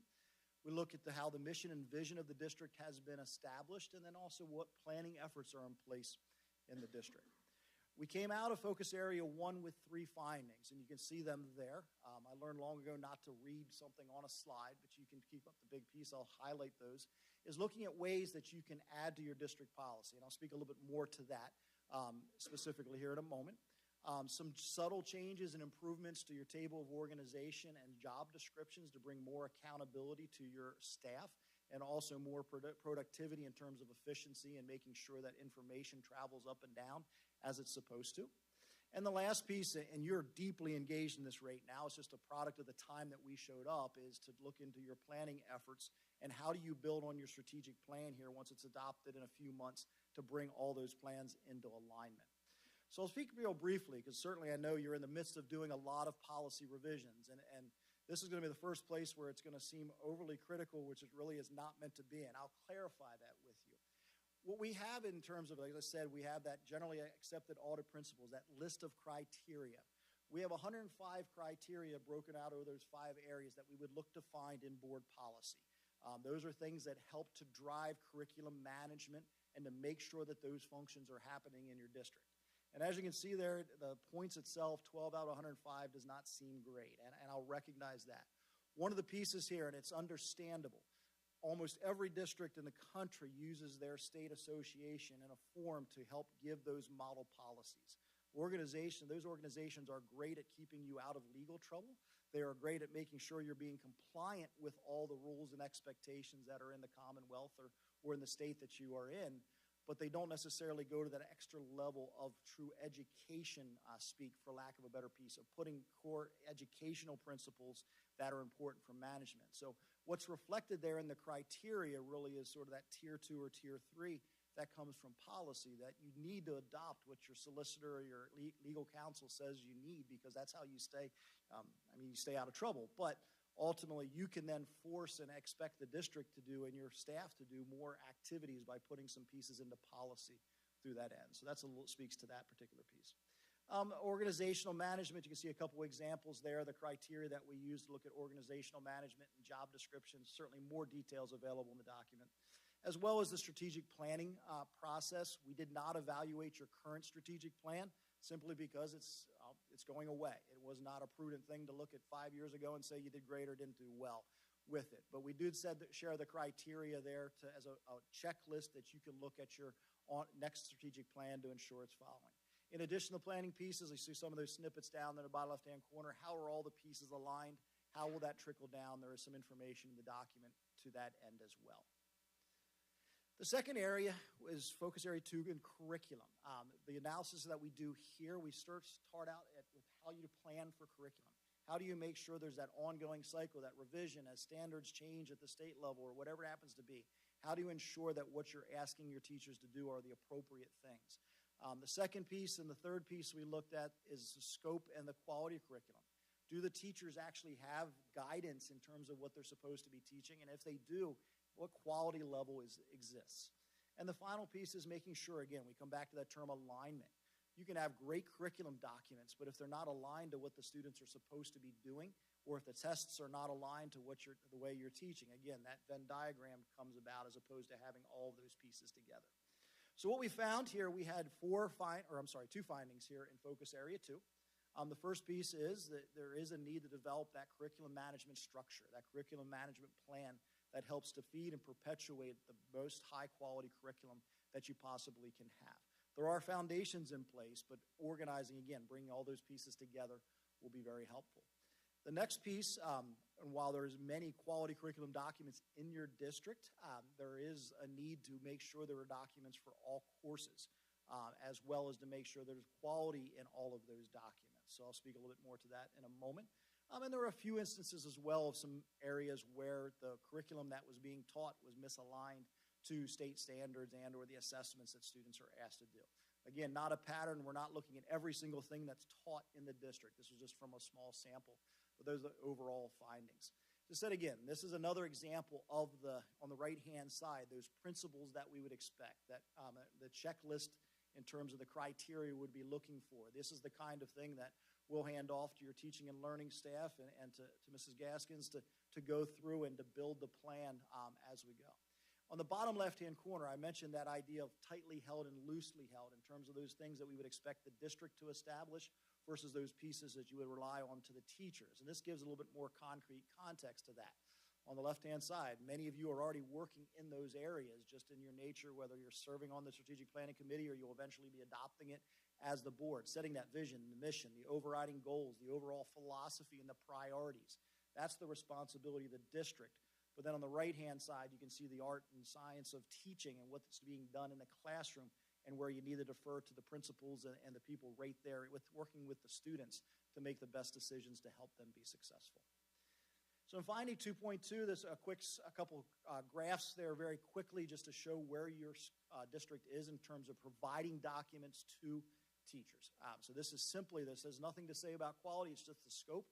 As you can see that in the core areas, particularly in elementary and middle school, your teachers have what they need, or at least they have a document to be able to work from, whereas many of your non-core teachers and at the high school level, there are many courses that don't have guidance coming from the district. That's not to say a building may not have guidance or may not have established things otherwise, but there's not a coherent piece. So this is an area where you can grow by building, and once the curriculum management plan's established, a system can come into play to help make sure that these documents are established. The quality of the curriculum is stated there, and I won't get into all the details because this gets into a whole lot of education speak, but effectively we took every curriculum document that existed and evaluated it from a score of 0 to 18. There's 6 different categories, each category from 0 to 3 for the overall quality. And as you can see there, our goal is between between 14 and 18 points, and you can see many of the document averages are relatively close to that point. The work that has been done in the district already has been done very well. So it's a great place to start from and to continue to build. And even if you look down in the bottom right-hand corner, you can see there are particular parts of those documents. Those are the 6 different categories that have been done very, very well. And you can build upon those pieces and fill in some of those areas, such as the prerequisite materials or the assessment linkages, and those documents will be what teachers truly need to be successful. But again, you're not starting from square 0, you're square 1. You have a lot of foundation to build upon. And then also this is a quick little snapshot of some pieces in terms of how the curriculum is aligned, as well as some teacher feedback on the quality of the curriculum and how usable it is for them. A lot more detail obviously is present within that particular finding. The third area is access and consistency, looking really at what is happening in the schools specifically. This is very much a delivery focus area. The first analysis we do is we do look at access. We look to see the performance of students across the district. Are there places where there are gaps? Are there places where students are more successful than others? And are there root causes possibly for that? This is also the place where we report out on the observations. We went into, I forget the exact number, I think over 500 classrooms. Just a quick little snapshot of what is going on in classrooms, just as principals and administrators do. The next analysis is the artifacts. As I shared, the principals asked basically each core teacher in the district, the whole entire district, to pick out one student piece of work. It could be a quiz, it could be a test, it could be a project, it could be a homework assignment, it could be some kind of an online piece, and we analyze those particular pieces to see the trends of what students are being asked to do in Lexington 1. The other analyses we did, looking at the professional learning practices, what's happening in terms of helping your teachers and administrators raise their capacity, as well as how is the district and the principals going about evaluating what is happening in the classroom, monitoring what's going well, what's not going well, again, to feed the system in that fashion. So we had 4 findings in this particular area in terms of access and consistency. The first one looks at the access that is provided to all of your students in terms of how they're being successful. And there's opportunities there to improve, to make sure that all your students, regardless of zip code or demographic background, have that access and the ability to succeed and get that quality Lexington 1 education that you all strive for. The second one, speaking to the classroom observations, and I'll show a little bit more detail about this as well. What we found is largely teacher-centered instruction and relatively low-level cognitive tasks. We did seek students that were doing everything that they were being asked to do, and we saw teachers that were enthusiastically doing what they were doing. But again, how do you set those expectations of what is happening in the classroom and then help the students and the teachers to rise to those more cognitively demanding expectations and more engaging activities? The student work artifacts were they're positives. They did notice some issues of alignment, but not a whole lot. One of the unique things we found is sometimes disparities in what is expected in different buildings and what the teachers were asking of students for the same basic piece. They showed a lot of cognitive expectations. There was a lot of writing, which is tremendous. Writing is one of the most important skills that students engage in. It is a cognitive demanding activity. But also saw some disparities in terms of the rigor and expectations for different student groups, which is highlighted in 3.3. In 3.4, we speak to the professional development program. In terms of the practices, again, we have a set of criteria in terms of what is planned for professional development and to evaluate that, as well as looking at what's happening in the classroom. It was exciting that as we were arriving, there was some new practices in terms of how the administrators were monitoring what is going on in classrooms. It's the foundation of exactly the kind of things that we would expect in terms of setting some basic criteria that they're walking in with, and then quickly gathering data on that they can aggregate as well as give individual feedback to teachers. So there's the promise there as well. So a couple slides here just to speak to some of the pieces there with the access element. I spoke earlier and we talked about the idea of socioeconomic determinism. And this is a piece there that speaks to your schools, your feeder areas that have the least level of poverty have the highest levels of achievement. That's the thing that we want to break. And that's the goal of what we're providing for all of you, that it doesn't matter what the financial background of the families are in your district, that all your students are able to achieve. Looking in the observations piece, these are just two of the snapshots of there are about 15 different analyses that we look at with observations, just to quickly capture what is happening in your classrooms. As you can see, the largest teacher activity was large group direct instruction, a teacher standing up in front of the room and speaking, and similarly on the other end is students listening. Certainly you want to see students more engaged, more actively participating. Certainly there are characteristics within that chart that show that is happening, but you want to see it happen as regularly as possible, and that teachers are taking a step back and students are doing the vast majority of the hard work that's going on. Similarly, in terms of the overall rigor, this one speaks to that particular piece. For those of you that are familiar with Bloom's taxonomy, it's a progression of 6 different levels of cognitive expectation, with the lowest being remembering, just the idea of recalling facts and figures and such, down to things such as being creative and actually using those materials in a creative and novel fashion. As you can see, much of the expectations that were visible in those classrooms were more of the lower levels of cognition. That's not unusual, but you want to make sure that all your students are getting opportunities at those higher levels as well. In terms of looking, there are a number of slides as well, similar analyses with the activities that were asked of students. These are the artifacts that were collected by your principals and your teachers. And you see some of the pieces in terms of the lower order versus higher order. You can see, particularly in English language arts, the students are asked those higher expectations. Again, that probably is related to writing. Obviously, a lot of writing happens in ELA, whereas in math, you don't see that same level of rigor and expectation. We also do an analysis looking at the context. What are students being asked to do? The context of it, the different categories, the typical classroom activities versus things that are test-like versus getting into things like real-world activities and meaningful writing. So what are students being asked, knowing that the most engaging tasks are typically more real-world, more the meaningful writing is what students are going to be more apt to get excited about in the classroom and to be more successful with. So there's information there to build upon as you look at the activities that are asked. And this is an example when we talk about the importance of setting standards at the district level as to what needs to happen and the outcomes that are desired. In the case of the artifact analysis, we received 6 different elementary schools' expectations for the same exact standard. And as you can see here, this is just a brief write-up of the description, and you can see what is expected in School E versus possibly School A or School B. The students in those 2 schools are going to come away with very different levels of understanding of that particular standard and ability to function with it merely because of the expectations that were placed upon them. So this is where it becomes important. When the curriculum documents are in place and they're high quality, those expectations are clear and incontrovertible, so that those teachers in School A and School B know what the true standard is, as opposed to having to identify it themselves and then shooting shorter than the teacher happens to be doing in School E.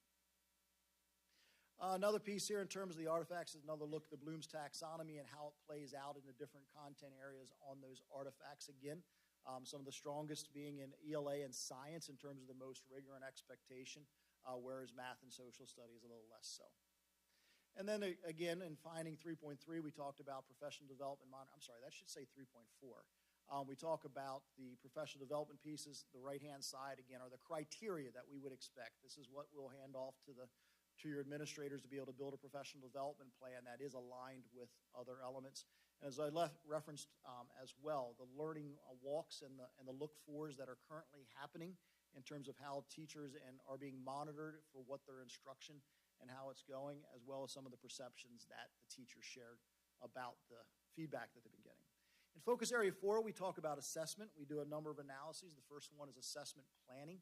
Is there a clear plan for how assessment is used? Do you have assessments in place for your students? And is that data being collected in a way that's being used effectively? And then speaking to assessment scope, are there assessments available to make sure that you're measuring that learning for students, as well as the final analysis looking at some trends of data? We have three findings here, again, in focus area 4. The first is, just like it's important to develop a curriculum management plan and a professional development plan and a strategic plan, looking to develop a concrete assessment plan is important as well. All of these together to help deliver the quality instruction. In finding 4.2, we talk about the scope of assessment, and while many areas are assessed, there are many areas that do not have a concrete assessment. So how do you develop those to make sure you're measuring learning in all areas? And then on 4.3, we looked at the trends of achievement. Certainly in education, we've been looking at achievement data for many years, state test scores. I'm sure you've had many presentations about the status of students. We do a couple different analyses as well. But through the analyses, one, this is where I said, you're starting from a position of strength. You are exceeding state averages. You have that foundation you can build upon and grow. But there also are disparities where some of your demographic groups are falling further behind their peers. So how do you close that gap and help everyone to be successful? So the trend data here helps to speak to that. Again, with assessment planning, a set of criteria has been provided that we can develop the assessment plan from. Here's a picture of the scope and the presence of assessment. As you can see, middle school core is in great shape. They have something in all places, but some of the other areas do not necessarily have the assessments in all areas. And I won't go a whole lot into assessment trends because it really can become a huge data dive into that. But one of the things that we did, contrary to a lot of times you see with state assessment, is we look at cohort data. As opposed to simply looking at third graders in, say, 2020, third graders in 2021, third graders in 2022, third graders in 2023, and seeing how that progresses. Instead, a lot of times with this analysis, we look at groups of students. We look at a group of kids in third grade in 2020, then fourth grade in 2021, fifth grade in 2022, to see is the system actually helping them progress and improve. And you can see a little bit on the left-hand side, and you have the weird COVID year that always messes up all data now. But you can see those two groups on the right-hand side. You do see they're actually improving each year, and that's a positive thing to take a lot of pride in as well. At the bottom hand, the picture at the very bottom is what we call years to parity analysis. It looks at some of that gap analysis between different groups of students to see are those gaps closing or are they growing, and then it's a place that you can put more attention to trying to help and support them. The final focus area is productivity, focus area 5. It's where the couple analyses that we did here, we looked at budgeting practices. How do you actually go about constructing the budget as well as the financial wherewithal of the district? Looking at how you manage facilities, that long-term piece, you're experiencing growth. You've had a lot of growth over the last number of years. What is that long-term plan to make sure that all your students are in the highest quality environment that's reasonably and fiscally responsible? And then also looking at technology. One of the unique things and something to be very proud of, and you all at some point took the initiative to make sure that every child in your district has a Chromebook or has a device in their hands to be able to function. That is a rare piece. It's growing in education across the country, but that is still a tremendous investment, and it's great that that investment is made, and you should be applauded for that. But are you actually getting bang for the buck for that now? Is it actually truly changing what's happening in classrooms and giving students a better educational experience? So we look at that particular analysis as well. So the three findings in this particular area, the first one is to look at in terms of your budget development and decision-making process, how you can systemically put more cost-benefit analysis type of activities to make sure that you're truly evaluating what is working and not working and redirecting the resources in that fashion. The second piece is to engage or re-engage in a facilities planning process. I know that was done about 5 or 6 years ago to lead you through the last little piece, but as that has expired, the changes have happened in your district and there's new needs. So to look at ways to make sure that your district can avoid overcrowding in places or address overcrowding in places, as well as some of your buildings that are much older than the new buildings that you have built most recently. And lastly, looking at the technology pieces and putting a technology plan in place to make sure the teaching is more effective because of that technology, not necessarily in spite of it. So a couple little highlights here. There's some charts and figures in 5.1 that shows that you're doing a great job of managing your money. I'm sure the financial accountants come in here and are tremendously happy with the particular pieces there. So you're in a great place, but we talk about some of the criteria. Again, some of the criteria we would look for in a performance-based budgeting approach as opposed to a line item-based approach that typically happens in districts. We have some charts and figures around the facilities, things that would lead in most likely if you did engage an outside firm and a facilities plan. They speak to some of these pieces and start to speak to some of the ability, the disparities in the age of your buildings, ranging from buildings built in the early 70s up until modern buildings most recently. as well as some of the overcrowding you're facing in some places, as well as many empty classrooms in other buildings, and then also some principles that you could put into a facilities plan. And then in 5.3, again, the criteria that we would expect for a technology plan. Again, ultimately, the goal of this report is there are a lot of plans that we think should be in place. They should all be aligned. Here are criteria that you can work from and your administrators can work from to build it. But to speak to how technology is actually being used when we were in classrooms, to see what was happening, we recorded what was going on with technology. And those are the two charts that are shown with you. As you can see there, while teachers are generally using the technology, they were using their overhead projector or otherwise, only about 40% of students were actually using their devices in that moment, and only 28% actually actively using it. It might have been passively just sitting there. The goal would be, if you're putting these tools in place, to be using them more regularly and having a greater impact. The lower chart, and again, this is where you got to love educators because they always come up with acronyms for everything. But SAMR is a tool that is used by educators to measure what's happening with technology. And the idea is 4 different terms. Substitution is technology. It's just simply substituting for something you could have done anyway. You say a computer, what I'm doing right now with a computer projector, 35 years ago I could have came in with overheads and basically shown you the exact same thing on an overhead projector. It's not really, it's just substituting. It's nicer, it's more modern, but it's really not changing things. Then it goes to augmentation, which means, okay, you've added a few features you might not have been able to do before, but the goal is to get to modification and redefinition, where you're doing things with computers and instruction that you never could have done 20 years ago without those devices. So as you can see, much of what's being used right now, your teachers are using it, but they're using it much to substitute for things they could have done far less expensively. So now we want to help our teachers to expand their capacity with the technology skills and develop in that fashion. So what I have here, the next piece, just a little bit of outline of the recommendations. Again, we take the findings, we start with the findings, obviously, and then we take those and build out recommendations, best practices, things that we've seen in other districts to work effectively to help move towards addressing those findings in a strategic way. One of the key pieces I always mention, it's critically important, and it resonates with Dr. Postlewaite's commentary about her tenure over the next number of years. This is not a quick fix. This is not something that you can expect the administrators to pull off in 6 months or a year.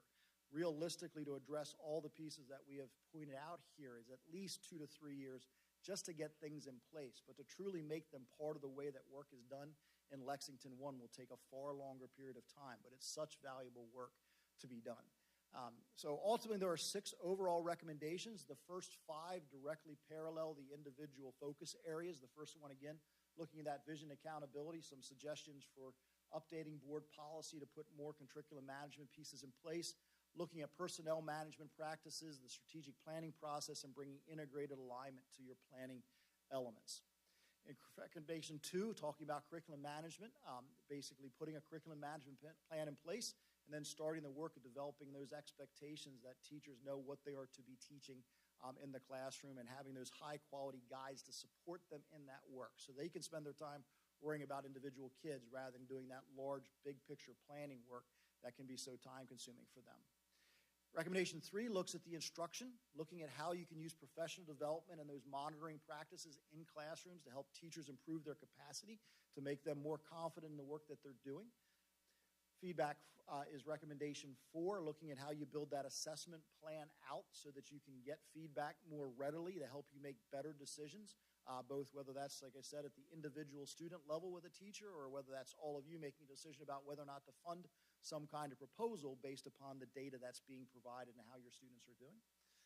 The recommendation 5 looks at the practices for budgetary elements as well as looking at that long-term facility planning and making sure that you're being as productive as you can be with your budget, that you're spending your money as efficiently as possible, and being able to redirect the funds to fund the pieces that you wish to without necessarily having to add additional revenue into your system.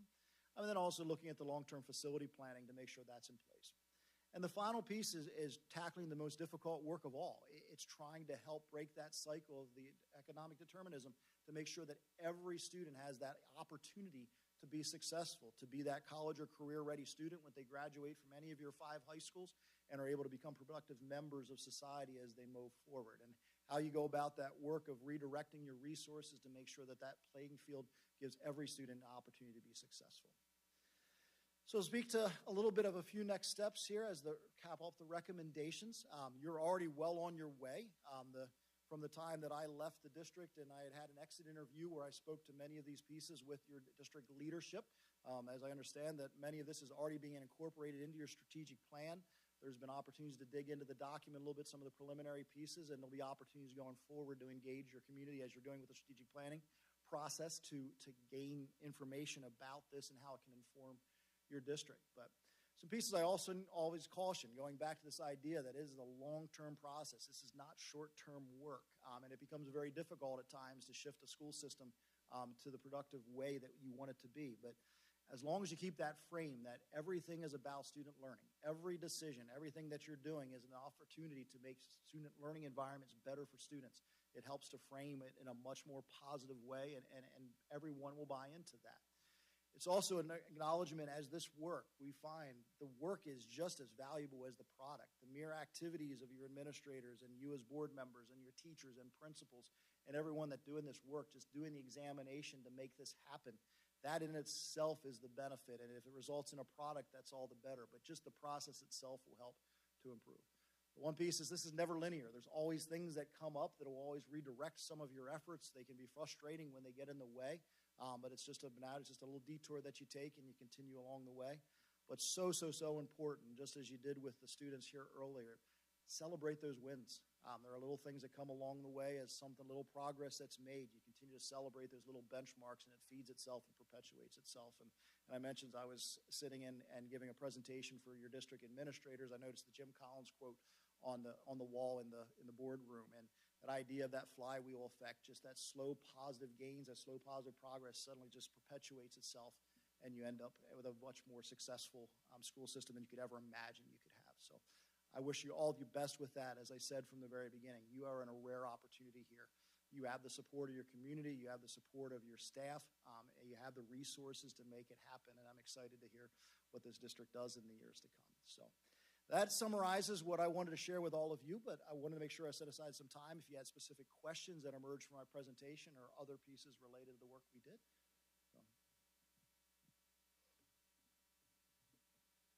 Dr. Ellis, thank you for sharing that with us. It was very informative. I tried to take as many notes, but I couldn't write as fast as you could talk. But I did have one question. Sure. Just thinking back under the first finding, I think it was finding 1.1 Okay. policy. You showed Lexington 1 scored 12 out of 105 points, possible points, and that was roughly 11%. Mm-hmm. Just out of curiosity, you guys have obviously been doing this for a while. What is the mean of other districts that you've assessed in terms of those points? Is it higher than 11%, or when you come in initially, where do we place in terms of other people that you benchmarked? You are effectively right there with everyone else. I don't know the specific mean necessarily because every state has different expectations, but generally the state policies are very good at doing the minimum expectations and resulting in about 10 to 15 of those characteristics being addressed. The real work, the education work that we suggest is typically not embedded in those. And virtually everyone uses their state association in that fashion.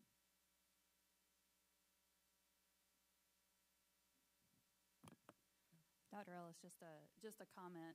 I just want to thank you for all of your work. I would venture to say that a lot of what you presented to us is not a surprise to many of us, but the timing of this is just so perfect for our district. Coming out of this COVID period, starting our strategic 5-year plan again, we have, I think you acknowledged and recognized, we have an amazing group of people who are dedicated and passionate for the education of our students. And you've given us a really specific, really meaty roadmap of, again, a lot of things I think we knew, but the way that you laid it out for us, I'm excited about the opportunity ahead of us. So thank you for sharing this. Right. We're excited to begin the work. Oh, I appreciate you recognizing me in those efforts. I so heartily agree. This is the perfect time for all of you. But I also want to make sure I recognize my team as well as the staff at CMSI. This was very much a group project of 10 individuals on the team as well as some others that helped to contribute to it. Thank you.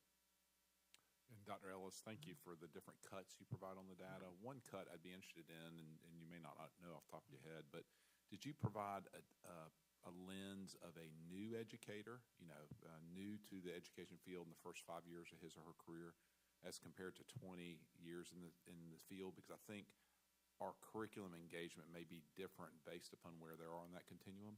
Obviously, the schools that generate educators also went through the COVID pandemic, and there's some gaps, I'm sure, in their typical curriculums that happen. And so as we hire new teachers, my guess is what they need is different than what a 20-year-old teacher needs. But I don't know that. Right. Certainly, to your original question, that is not a data point we collected. When we walked into classrooms, we weren't aware of how many years that teacher had been teaching, outside of maybe a guess based upon the age. So we did not collect that specifically. But you're certainly true, and that's something in the professional development plan, is a level of differentiation to make sure you're acknowledging the needs of that new educator coming right out of the system versus that experienced educator that has more skill and expertise. So that would be one of the things we would encourage through the focus area 3 in the professional development practices. Thank you. Dr. Ellis, one last thing. You talked about in 5.3 technology planning, and one of the observations I think your team made was when they were observing classes, they saw teachers using the technology, but a lot of the students had the technology but were not using it. I've heard a lot of thoughts of we've gone to so much technology until we know how to use the computers, but we don't know how to use it for the educational piece. So there's kind of a pushback to be more engaged with the teacher. Is there a differentiation between students being engaged with the teacher and that's why they're not on the computer, or is that too deep? You all don't really look at that level of resolution? I would say it's deeper than what we look at, but you're on the right track. It's the worst possible thing a teacher can do is to use technology just for technology's sake, because you're just simply defeating the purposes and not using tried and true to other ways of reaching students. So wholeheartedly agree with that. But the more the point of 5.3 is the untapped resource. Okay. In that when a teacher knows how to use it effectively, and that's where professional development can come in, when they learn the strategies to how to engage students in a different way, when they solicit the activities that are more engaging and more challenging, the computers with the art of the teacher there with them are able to do things that were previously unimaginable in the classroom. And that's the goal, to get to that point where, yes, it's certainly okay if they're away, if you're only ever going to be able to substitute. If you're just using it to type up a paper like you do on a typewriter, that's not a big deal. But if you can do it to do a simulation, if you could use it in a way that you're doing a real-life project or you're using it to collect data, real-life data, well, that's something that they wouldn't have been able to do in the past, and that's where we'd like to see the technology progress to. Okay, thank you so much. Dr. Ellis, too, piggyback on that thought. 20 years ago, we introduced, we were really introducing technology to the classroom. The drive was to put a computer in every student's hand, and I think that's pretty much where we've gotten to, with the exception of the elementary level. But would you say that we're on course with the rest of the nation, or, how does that play out in other districts? Are they using the technology with students? And do you have a frame of reference to go back to, like I was saying, 20 years ago we were all in, and now it's part of the curriculum, not the driving force behind the curriculum? Sure. I don't have enough data to be able to speak to you compared to the entire nation, but I know a little bit in terms of research that is out there. I will say in terms of having a one-to-one initiative, you are still ahead of the curve. I will say typically that is going to be present in most suburban districts such as yourself, because typically you have more resources than oftentimes an urban environment or some of the rural environments would have. So the mere presence of the technology you have in here, it's a tremendous investment that all of you have made, and kudos to you for that. So I would say you're ahead of the curve with that. In terms of the actual use instructionally, you're very much on par with what is happening. One of the greatest challenges you recognize that teaching is a tremendously challenging profession. There's always new standards, there's new curriculum, there's new challenges they're faced, there's new needs right now in education that we never experienced. Well, I shouldn't say never, but the magnitude of need that students have now compared to even 5 years ago, not to mention 10 years ago, is so much greater.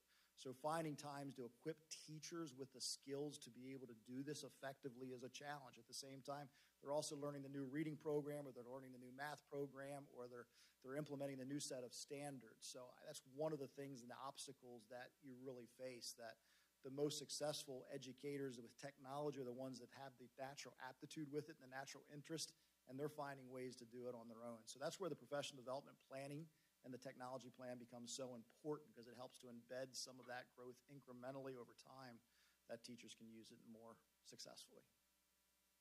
And to resonate what my other colleagues have said, we thank you so much, especially for the depth of this audit. Thank you.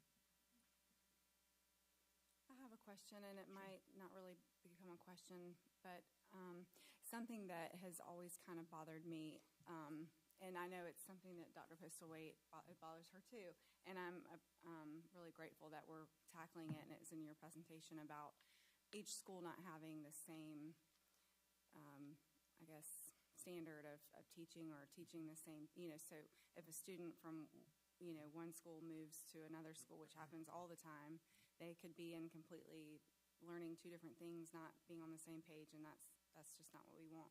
How do you go about, we're kind of in this season right now where there's a lot of upset around teaching and trying to kind of work through that at the same time, but how do you go about, standardizing what is taught without taking away the individuality of a teacher and letting them kind of, teach, that's their passion, teach the way that they want to teach, but also, do you know what I'm trying to say? I do. Kind of and I won't try to put words in your mouth, but I think I'm hearing what you're saying.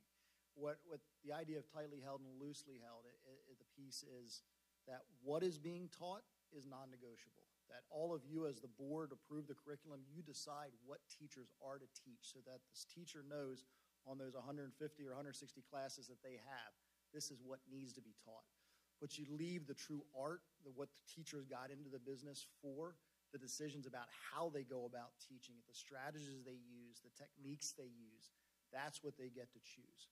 Because ultimately, that should be customized to the individual group of students. I taught Algebra 2 for 10 years. You can't teach it the same way all 10 years. You have a different group of students in front of you. Some are more prepared because they had a better experience with their prior teacher. Some are more accelerated. Some are tech savvy, so I can use calculators more. Some weren't. So that's the art where the teacher really can do. But I still had to teach the same 10 units. I still had to teach the same standards. That's the kind of difference that really becomes important.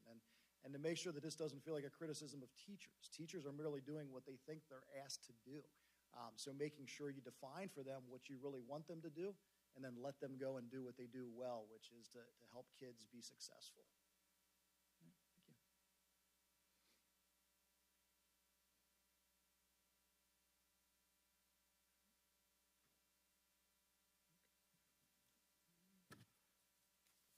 Dr. Postlewaite, is there anything else on your list this evening? Can you imagine tackling anything else after listening to that? This is actually the notebook that we started reading. I think we devoured the first draft that you gave us. I think one of the comments you made through Mary was that rarely has the district given you so much feedback. Well, and I appreciated the yeah. Exactly. The pared down part, and it was a lot. I know that Dr. Postlewaite it's been her bedside reading for about a month now. But I was going to ask, and you may already have this planned because you are always 10 steps ahead. But I think that, and I don't want to speak for the rest of the board, but I would find it very helpful to have maybe a board workshop sometime soon. And I know we're doing strategic planning, but kind of us seeing this embedded in the strategic plan, a board workshop where district leadership sits with the board and talks to us about how this is being internalized already and for the short, mid, and long term. And I think the strategic plan is more vision casting, but there's some things here that I'm hopeful are being ingested and we'll see fruit of very soon. And I think that the board, this is a very data granular board, and I think the opportunity to just sit and talk and ask questions and have the leadership share what's already being done, I think that would be very helpful to us. Oh, yeah, we'd be happy to do that. We have discussed that. We weren't really sure with the board's meeting calendar whether we could request in budget season that you hold a workshop, but at the very least, we could make it optional for those who may not be able to attend.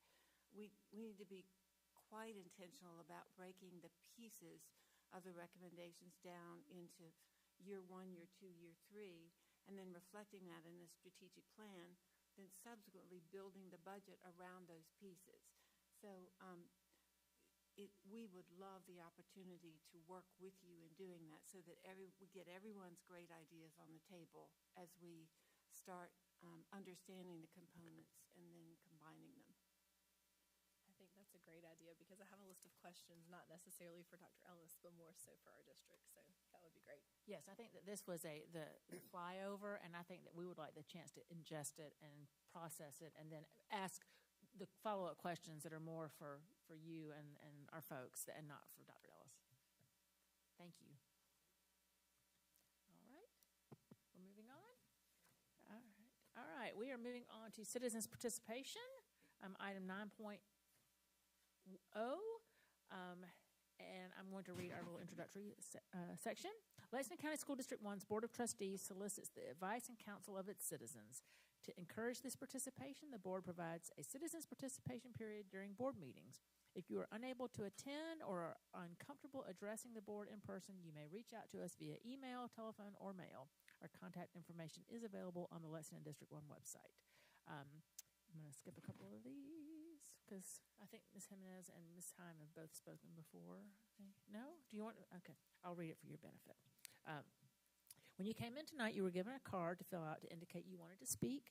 I will call on you by name and ask you to approach the lectern at the back of the room. Want to remind you that the meeting is being live streamed and the recording of this meeting will be part of the public record in perpetuity. You may comment on agenda items, school operations, policies, or programs. You may not speak about or name specific individuals, whether students or school or district staff. Failure to follow this rule will result in immediate loss of the opportunity to speak. The board will not reply to your remarks or take any action during the board meeting in response to your comments or questions. You may address the board for up to 3 minutes. If you have any handouts, please provide them to Ms. Halliday, and she will distribute them to us. Do not clap or make any comments either while an individual is speaking or after he or she finishes. All right, we have 2 speakers this evening, and Ms. Jimenez is going to go first. She is grateful, and we like to hear good things, so go right ahead. I am grateful. My name is Maria Jimenez. So, Madam Chair, distinguished members of the board, Dr. Polstowait, good evening. I serve our Lexington 1 community as coordinator, one of the coordinators on the Instructional Services Special Education team. But tonight I am here as a member of the Greater Lexington Education Association and the dedicated teachers and staff of our school district. In honor of Board Appreciation Month, we would like to extend our sincerest gratitude for your unwavering commitment and tireless efforts in serving our Lexington 1 educational community. Your role as members of the school board is instrumental in shaping the future of our schools and the lives of our students. We recognize the significant challenges and responsibilities that you face and want you to know that your dedication does not go unnoticed. As educators and support staff, we are grateful for the encouragement, the resources, opportunities that the school board has provided us, and to enhance our teaching and learning experiences of our students. Your decisions have a profound impact on our ability to excel in our roles and make a positive difference in the lives of our children. As a member of the Greater Lexington Education Association, I also want to express our hope for continued collaboration and advocacy in the future. Working together, we can contribute to elevate our educational system and provide the best possible learning environment for our students, teachers, and staff. If there are ways in which we can further support your efforts or contribute to the continued success of our schools, please do not hesitate to reach out. We are eager to collaborate to ensure that our educational community continues to thrive. Once again, thank you for your selfless service and for being champions of public education. Your dedication is the cornerstone of our district's success, and we look forward to a bright and prosperous future for our schools under your leadership. Now to the good part. You have been provided with some yummy yummies, and I hope that you enjoy them and that as you take a bite, you realize that everything you do is in the best interest of children. Thank you. Thank you very much. Thank you for your work inside and outside of the school. And now we have Ms. Heim, who wants to talk about finances.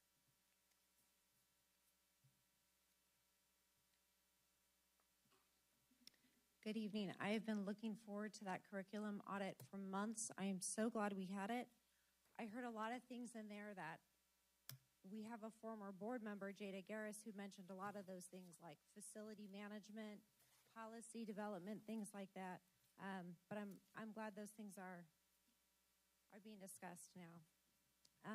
I appreciate the good changes that have been taking place in our district. I've heard good things from staff about the new interim principal, Ann O'Kane, at Lexington High School. I appreciate that change, although I'm still not sure why this board reports some staff for terminating their contract and not others. I did notice somebody else is getting reported earlier in the meeting because I don't think it's fair to treat people differently. I have concerns about district finances. Ms. Miller, the Chief Financial Officer, gave the annual audit report last month where she discussed an error of millions of dollars that were miscategorized. As part of the report, a representative from Burkett, & Burkett, who performed the audit, said, "We followed up on 2 material weaknesses and internal controls that were identified in the prior audit and determined that they were corrected during fiscal year 2023. And Ms. Miller and the finance team identified a coding error in interfund transactions across different fund categories that goes back several years. The general fund balance increased by $6 million. Special revenue fund balances increased by $323,000, and the capital project fund balance increased by $6.3 million. So that's a total of $12.6 million in the wrong bucket for years, and no one caught it because it's software coding errors, manual entries, transfers, whatever it is, no big deal. As Ms. Miller said, nothing is missing, nothing was taken, nothing was hidden. It was a coding error, so no big deal. But Lexington One gets clean audits. Did you know we almost always use the same auditing firm? But since our own financial team provides the records, it's not clear to me where this error occurred, nor why it persisted for about 10 years, nor why it's just coming to light now. But don't worry, audits are clean. No big deal. We do our best when we don't follow the law, whether it's for not noticing the Audit and Procurement Selection Committee meetings, or that we didn't used to post credit card statements, even though state law said we should. Don't worry, we're not hiding anything. Everything is okay. So my question to the 3 newest board members, that'd be Chris Rice and Beth Shealy and Katie McCowan, is what are you doing to fulfill your campaign promise? Didn't all 3 of you campaign on additional audits? Remember, just across the lake in District 5, they changed some board members and got a new audit done by a firm out of New Mexico where concerns were raised and the audit needed to dig deeper. So my plea to you is that as you prepare for the new Audit Selection and Procurement Committee, keep in mind that you've had significant increases, as Ms. Miller said, to the budget, and that we please get a third-party, independent, arm's-length audit this time around. Thank you. Thank you, Ms. Hyman. I'm just going to clarify just one thing. I've been on the board for 7 years, and we've actually had 2 different audit firms in that time. And so we actually do periodically rotate every few years.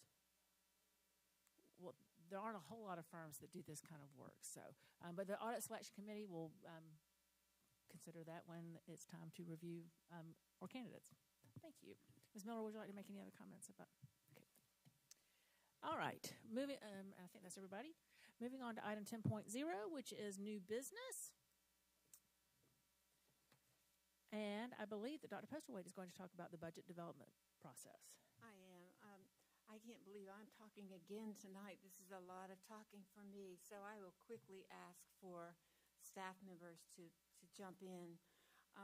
We brought you last month the number of elementary positions that would be allocated to schools based on our enrollment and our funding formula. We showed you how our funding formula calls for much lower class sizes than the defined minimum program at the state. And so some of our extra expenses in budget are because we're trying to keep as many classrooms as small as possible and provide a wide array of course offerings for our students. You can see that clearly in the information that's provided on 3 slides tonight. These are the preliminary position and requests doesn't mean they're new positions. These are just the positions that we need to line up with position control numbers in our budget so that we know every single employee has an assigned position control number that tracks back exactly to the budget. Part of the challenge is that in our business, the HR software and the finance software are two different platforms that are not easily connected with one another. So we keep working on that. We appreciate the board's support tonight for some modifications to improve the connectivity. As you look down through these numbers, we have not put the dollar figures with them. We will try our best to have that done for the February meeting. In the February meeting, it's our goal to bring you the specific dollar numbers for these specific employees. If we have vacant positions, we will suggest an average at which to calculate the cost of those positions. And then I will mention for grades 7 through 12, the state funding allocation is 35 students per one teacher. In grade 6, it has to be 30-1 in mathematics and English language arts. The state allocation is at 35, or defined program is at 35. So we'll also show you some, at least back of the envelope calculations. We are providing many, many more electives than are required by the state. One of our big challenges is making sure that those are fairly distributed so that every student has an opportunity to take advantage of the coursework he or she desires. At the bottom, you see the special education numbers, and there's been a question about whether or not we are cutting positions. So we need every single person who's with us. We don't want to lose anyone. But the fact of the matter is our enrollment is down this year over last year, so we won't receive funding to teach students who are no longer with us. So there is a number of positions that have to be eliminated, but we have plenty of open positions for the folks who are currently sitting in those positions. We are using a reduction in force policy that was developed by the board. So as you can imagine, it takes a little bit longer to calculate seniority, figure out who has what certifications, and then look at where they could fit in the overall scheme of things. So I'm going to invite human resources, instructional services, communications, or finance to speak up on anything else they'd like to say about personnel. Next month, we hope to bring you the reconciliation in dollars for personnel. That will take up 80-some% of your budget. Talk to you about the money that is not in personnel and discuss priorities for that money. Then we also want to talk with you about the cost of programs and the cost-benefit ratio of those programs, not only to students, but what parents value. So we may not be able to show cost-benefit in terms of data, qualitative data, but quantitatively we know we are providing some offerings that parents and students value a great deal here in Lexington 1. Ms. Kimberly, do you want to say more from HR's perspective about this work? I think what you said, Dr. Postowait, was right on track with where we are. When we look back historically over the last couple of years at our trends, we are hiring somewhere between 275 and 350 certified employees a year. That number almost doubles when you consider all staff members. So Dr. Postowait mentioned it, and we certainly want all of our employees to know, while we are realigning FTE across the system based on enrollment and where we are now, we have opportunities. And so we're trying to work as closely as we can with employees on finding the best match for any employee whose position maybe is changing based on the enrollment or the program in his or her current location. But certainly we anticipate opportunities and working with folks to find those and to continue to recruit and hire. So that is still, it's our button, it's our week, coming out of the recruitment fair. We certainly know we have lots of opportunities to continue to recruit the best and the brightest to be a part of our work in this system. Thanks. Did anyone else want to comment? I may have left out the full explanation of the work you've done. I'll just add, when you look at the total numbers for some categories, what you won't see is that some of those are offset by other funds. So, for example, math coaches are offset with Title II funds. We use some of our Individuals with Disabilities Education Act funding to fund at least a portion of some of our special education positions. So you won't see that reflected, but you will next month when we bring you back those figures to align with those positions. Ms. Miller? I just wanted to thank my colleagues.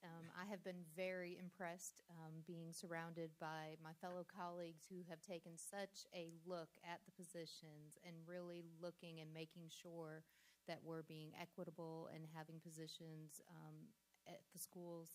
And so I just appreciate all that hard work, and it makes it easier on the budgeting side once we have really good position numbers, especially since, as Dr. Postlewaite said, that's approximately 90% of our budget. So kudos.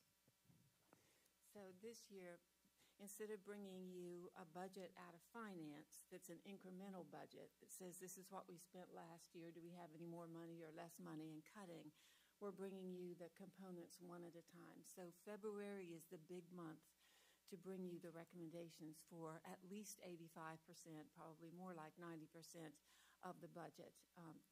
Then it's fairly easy after that to figure out what your utility bills are going to be, what the insurance is, that sort of thing. So I think that's an easier way to think about the budget. And once we get the position control numbers in place for every single person, it will give the board a better handle on what is in that budget and why. So that's all we had to present. We didn't want to go into a big budget workshop because you just had a pretty long And discussion. the only comment I'll make is our early board member, I struggled with why we had one-year contracts, but it's during these transitions I understand why we have one-year contracts. Because, again, it's a one-year promise. So, but again, as stewards of taxpayer dollars, we have to match the resources with the need. So, I'm going to add, I appreciate this approach to budgeting because, responsible family budgeting, you don't say, hey, we have this money to spend, and then you run out because you say, what are our expenses? And you build the budget, your household budget, based on what your expenses are. And so I like that we are starting at the bottom and building up because I think that's a very responsible, and it's easy to understand too. So thank you for that. Thank the staff. They're really, it's a really heavy workload right now because we're having to invent a lot of new ways of thinking about things. But once we get it in place, what does Jim Collins say? We'll figure out our hedgehog concept, and then maybe it'll develop into a flywheel in 3 or 4 years. So if we're successful, that's one of the reasons we read that book, so we can have this conversation. So thank you very much. Dr. Postlewaite, Yes, ma'am. so we've set teacher-student ratios for our schools and different grade levels, and that's essentially how you guys have come up with these numbers for core teachers and whatnot, correct, for the Correct. FTE positions? For what positions? Like the FTEs, Yes, the number yes. per schools. Yes. Now, is it up to the administrators at the schools to decide how those are allocated, or have you now, by adding in the lines of, okay, here's the number of elective-related arts teachers, I guess not for high school, I guess that would come from their core teachers. So basically what I'm saying is each school can then decide how they allocate those positions. High schools have the most degrees of freedom in terms of deciding how to allocate positions. Middle schools, the related arts are in the defined program, so you have to allocate enough for students to have art, music, and one other exploratory. Okay. So we try to watch at high school what courses students are required to accumulate to graduate, and then we think about the breadth of student interests. But many of our high schools have gone way beyond that, so we are probably offering some courses that we needn't continue in 2 or 3 years. But So yes, it's a principal decision. So have you ever worked for a district where instead of just saying, okay, here is for our high schools 18-1, that's how we calculate the FTEs, have you ever seen where there's a cap? I know you mentioned 35 is what the state says per class, but as we're working on our academic success in our district, 35, no teacher wants to teach 35 students, No, especially in an nor do we academic. want that. Right. but we're pushing those limits in some of our classes. So has there ever been an opportunity where you've put a cap on it and said, we won't have more than 30 in a class, or we won't have more than 29 in these certain classes? And if we do go over that, then we have to eliminate something else. Yes, I have worked in systems that do that. So with that board, would that be something you would recommend or we could do in our district? I think it would be an objective to look at for this coming year. I think we're too far into the process for this year. And I know that Dr. Clamp and Mary and Dr. Osborne-Smith are talking about this too. We have to really look at our instructional priorities, because in some instances we're offering some pretty esoteric electives with 10 or fewer students in them, and we're overloading our core classes at the freshman level. And so that it shouldn't take a policy for us to understand that's not the priority, but that's the kind of question we're asking ourselves. So I hope that we will exhibit some self-discipline and keep the board from having to do that for us, but that's absolutely a correct way to look at, to query the budget. That's the kinds of questions we need to be asking. What benefit for whom at what cost?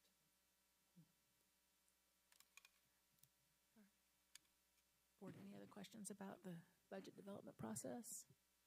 All right, you'll have a couple more opportunities to talk about that in the coming months. Just a couple. Just a few. All right, and now it's time for the first reading of the Board of Trustees meeting schedule. I'm going to let Ms. Ruth introduce this, and then the board can talk about it.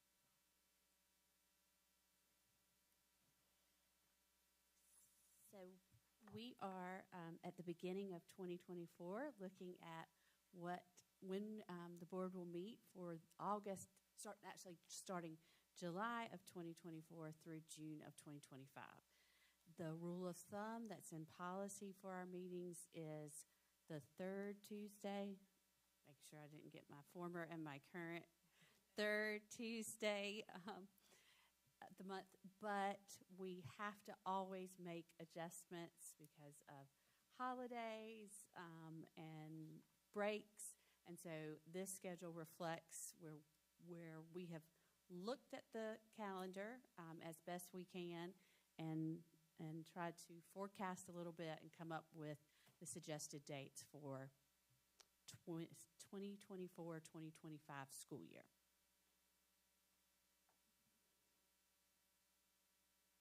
Board, any questions or comments? It's interesting this year, or this calendar that's in front of us, 6 of the 12 months have a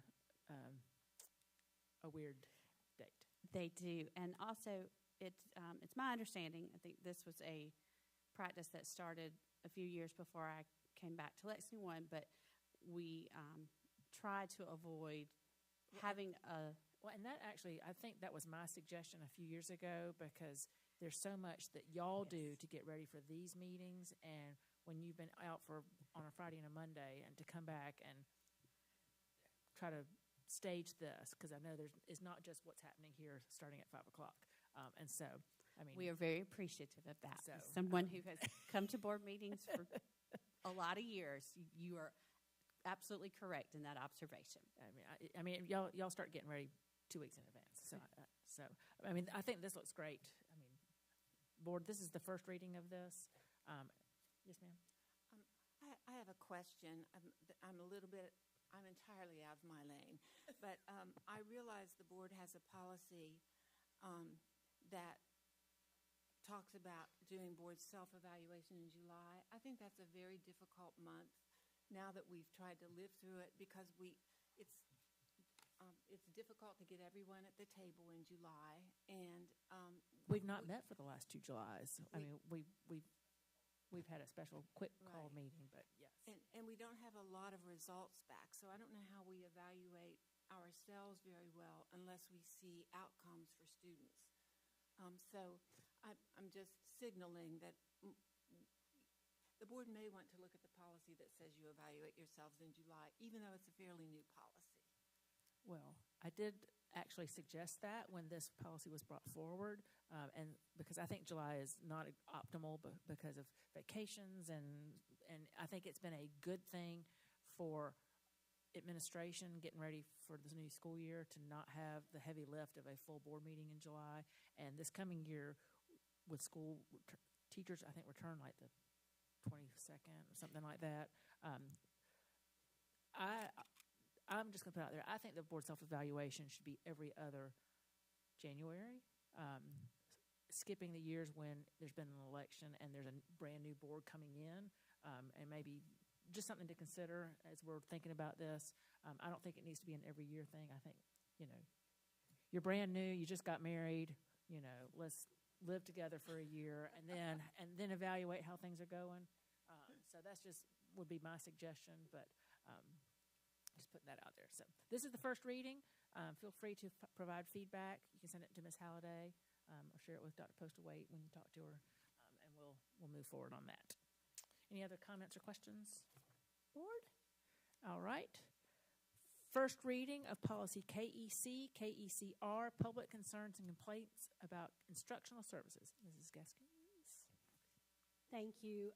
The proposed policy and administrative rule add more detail in terms of the review process of those instructional materials around which there are concerns, and also adds a more robust, more details surrounding the appeal process. We understand that we are potentially facing a new state board regulation and potentially some legislation that would impact this policy, but we would like to go ahead with these proposed revisions, and then if we need to revise again later, we certainly can. You'll note that the proposed revisions indicate that there's an attempt first to reconcile a concern at the school level. So there's some dialogue around the concerns with a teacher, a librarian, the school administration. We have several practices already in place that help us really resolve some of those concerns. One being that we could put a tag on a student's library account. A parent could say, I don't want my child to check out these titles or books about these topics. So that's one way that we could go ahead and address some concerns at the school level. Another example might be that a parent has a concern about a book that a child's going to read in class, and the teacher could provide an alternative text. So that dialogue at the school level really is important to work through some of these concerns. You'll note that there are more details related to the review process, both how we identify and implement the school level team and the district level team, who serves on that team, and I've already mentioned the appeals process. Also, you'll notice that we struck the exhibit, the form that is required when the stakeholder has a concern. Many of our policies indicate that there's a form that should be completed, and only several of them include exhibits. By not including it as an exhibit, we have the ability to update it, make it accessible other places, not just in the policy manual. So our recommendation would be that we create a form aligned to your policy, but it not be an exhibit. So I'm happy to take your feedback, answer any questions tonight or later.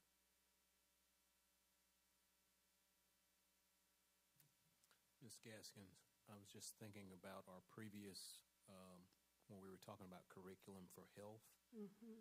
Will the district level committee be something we'll have to go through the board and list what the makeup is of it, and something that the board approves, or have we worked through that level of detail yet?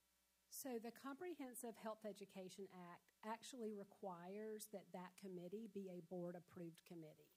That is not the case with this particular policy. As it's written in the proposed revisions, the Chief Academic Officer would recommend a pool of participants annually, and listed in the policy is who would make up that pool.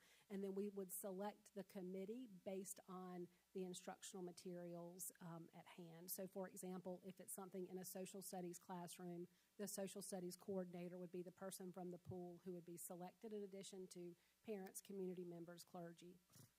Okay, thank you. You're welcome. Okay, thank you. And Thank you. Again, provide any feedback or suggestions to administration. Moving on now to first reading of policy GBEB I feel like I just keep, and I don't know where to stop. Gavin's Law. It's just been one of those nights. I'm going to turn it over to Mrs. Freeman. Thank you. So the State Department issued some guidance in August related to Gavin's Law in terms of a policy both for students and staff members. I believe you've already worked through the policy for students, and so we're bringing to you tonight for first reading the associated policy relative to staff members. All right, any questions, board? All right, thank you. All right, moving on to action items. Do I hear a motion to appoint a board legislative contact to the School Board Association? Madam Chair, I move that we designate Ms. Kathy Henson as the board legislative contact to the South Carolina School Boards Association. Thank you, Mrs. Shealy. Do I have a second? Second. Thank you, Mr. Rice. And I will just kind of give the background on this.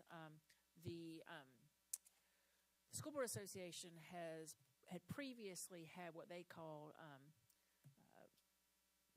BLCs, Board Legislative Contacts, for each board, and it was an actual formal group that they corresponded with legislative priorities and updates. And we actually have in our policy that our board would have a legislative lead for our board. And because the School Board Association is re-energizing this board legislative contact, just because legislative advocacy is becoming so important for many different reasons, we thought we would go ahead and fulfill this that's in our board policy now. And so I think that this is I recommend that Ms. Henson fulfill that role just as vice chair. I think that she understands our board and the priorities of the board, and as that legislative contact, she doesn't represent Kathy Henson. She represents the board and our wishes, and it's really more of a conduit for information. In the event that the School Board Association needs us to reach out to our legislative delegation or things like that, she could do that. And I will just add, our board is wonderfully unique in that, unlike a lot of school boards, we all have great, friendly, personal relationships with many members of our delegation. And so this does not preclude you from continuing to text Representative Calhoun or whomever might be the folks that you call when there's concern about an issue. This just fills the formal position of having the legislative contact. So, Ms. Henson, I should ask, do you accept the nomination for this position? Does anybody have any questions or comments about that? All right. All in favor of designating Kathy Henson as the board legislative contact to the School Board Association, please say aye. Aye. Anyone opposed? The motion carries. Do I hear a motion to approve the board goals as drafted? Madam Chair, I move to approve the board goals as drafted and refined by the board and authorize the strategic planning team to incorporate those in the 5-year strategic plan that will be adopted in the spring of 2024. Thank you, Mrs. Henson. Do I have a second? Second. Thank you, Mr. Anderson. So I think we've done a pretty good job of reviewing these. I think we made tweaked the one little word that we had some contention with last month. And thank you to Mrs. Freeman for all you've done to massage our thoughts and our heart into these words, because I think you really captured what our conversation was. Does anybody have any comments or questions about the board goals as they have been finalized for us? And I think this is important as the strategic plan really gets momentum, because to me the board goals is the tone and the heart of what our strategic plan is, and really kind of helps articulate what the board's role in the strategic plan is, which is really to drive the district forward in a positive way. So I'm excited about moving forward on this. So all in favor of the board goals, please say aye. Aye. Anyone opposed? The motion carries. Do I hear a motion to approve the 2024-2025 list of local board approved courses? Madam Chair, I move that the board approve the 2024-2025 List of local board approved courses for middle and high schools as recommended by the administration. Thank you, Mr. Anderson. Do I have a second? Second. Thank you, Mr. Rice. Is there any discussion, Ms. Gaskins? You want to just explain what this is for us? Sure. Courses that are not included in the state's activity coding manual require local board approval. So it gives us the opportunity to customize and personalize some courses in Lexington 1. I want to thank Dr. Clamp and Dr. Bissell for the work they've done with the course catalog and the work they've done to respond to our courtesy transcript audit last year. So we are still working to implement some of the findings from that audit, which includes additional course codes, especially in like PE courses where a student would take that course multiple times where we don't duplicate a course code. So the additional courses you see tonight do not represent any additional FTE, any additional courses. It is the further cleaning up of course codes. I also want to publicly thank Wanda Smith, who is a support staff member who has worked diligently to update all of our course codes and is kind of seen as an expert in the state in terms of course codes. And so we appreciate her work on this as well. What I will commit to you is that we are going to continue to clean up these courses as well as the course catalog. Some of the courses you see tonight that are previously approved courses are not ones that we are currently offering. And so we're going to work to continue to kind of narrow the scope and make sure that we do understand what we're offering so that we can respond to the curriculum audit and provide those high-quality curriculum documents by understanding the exact courses we are offering across the system. And as I've said before, to Wanda. Ms. Gaskins, so we were talking earlier with Dr. Ellis about our instruction and this high-quality curriculum and things being aligned in our planning efforts. So I have a couple questions. With things like, for example, English 1 Part 1 at 3 high schools and English 1 Prep Lab, is that not the same class? Dr. Clamp, do you mind speaking? You may have to go to the microphone. Do you mind speaking about the differences in those? I'm going to phone a friend on that one because he can give you far more details. Okay. Oh. He's running for you. There we go.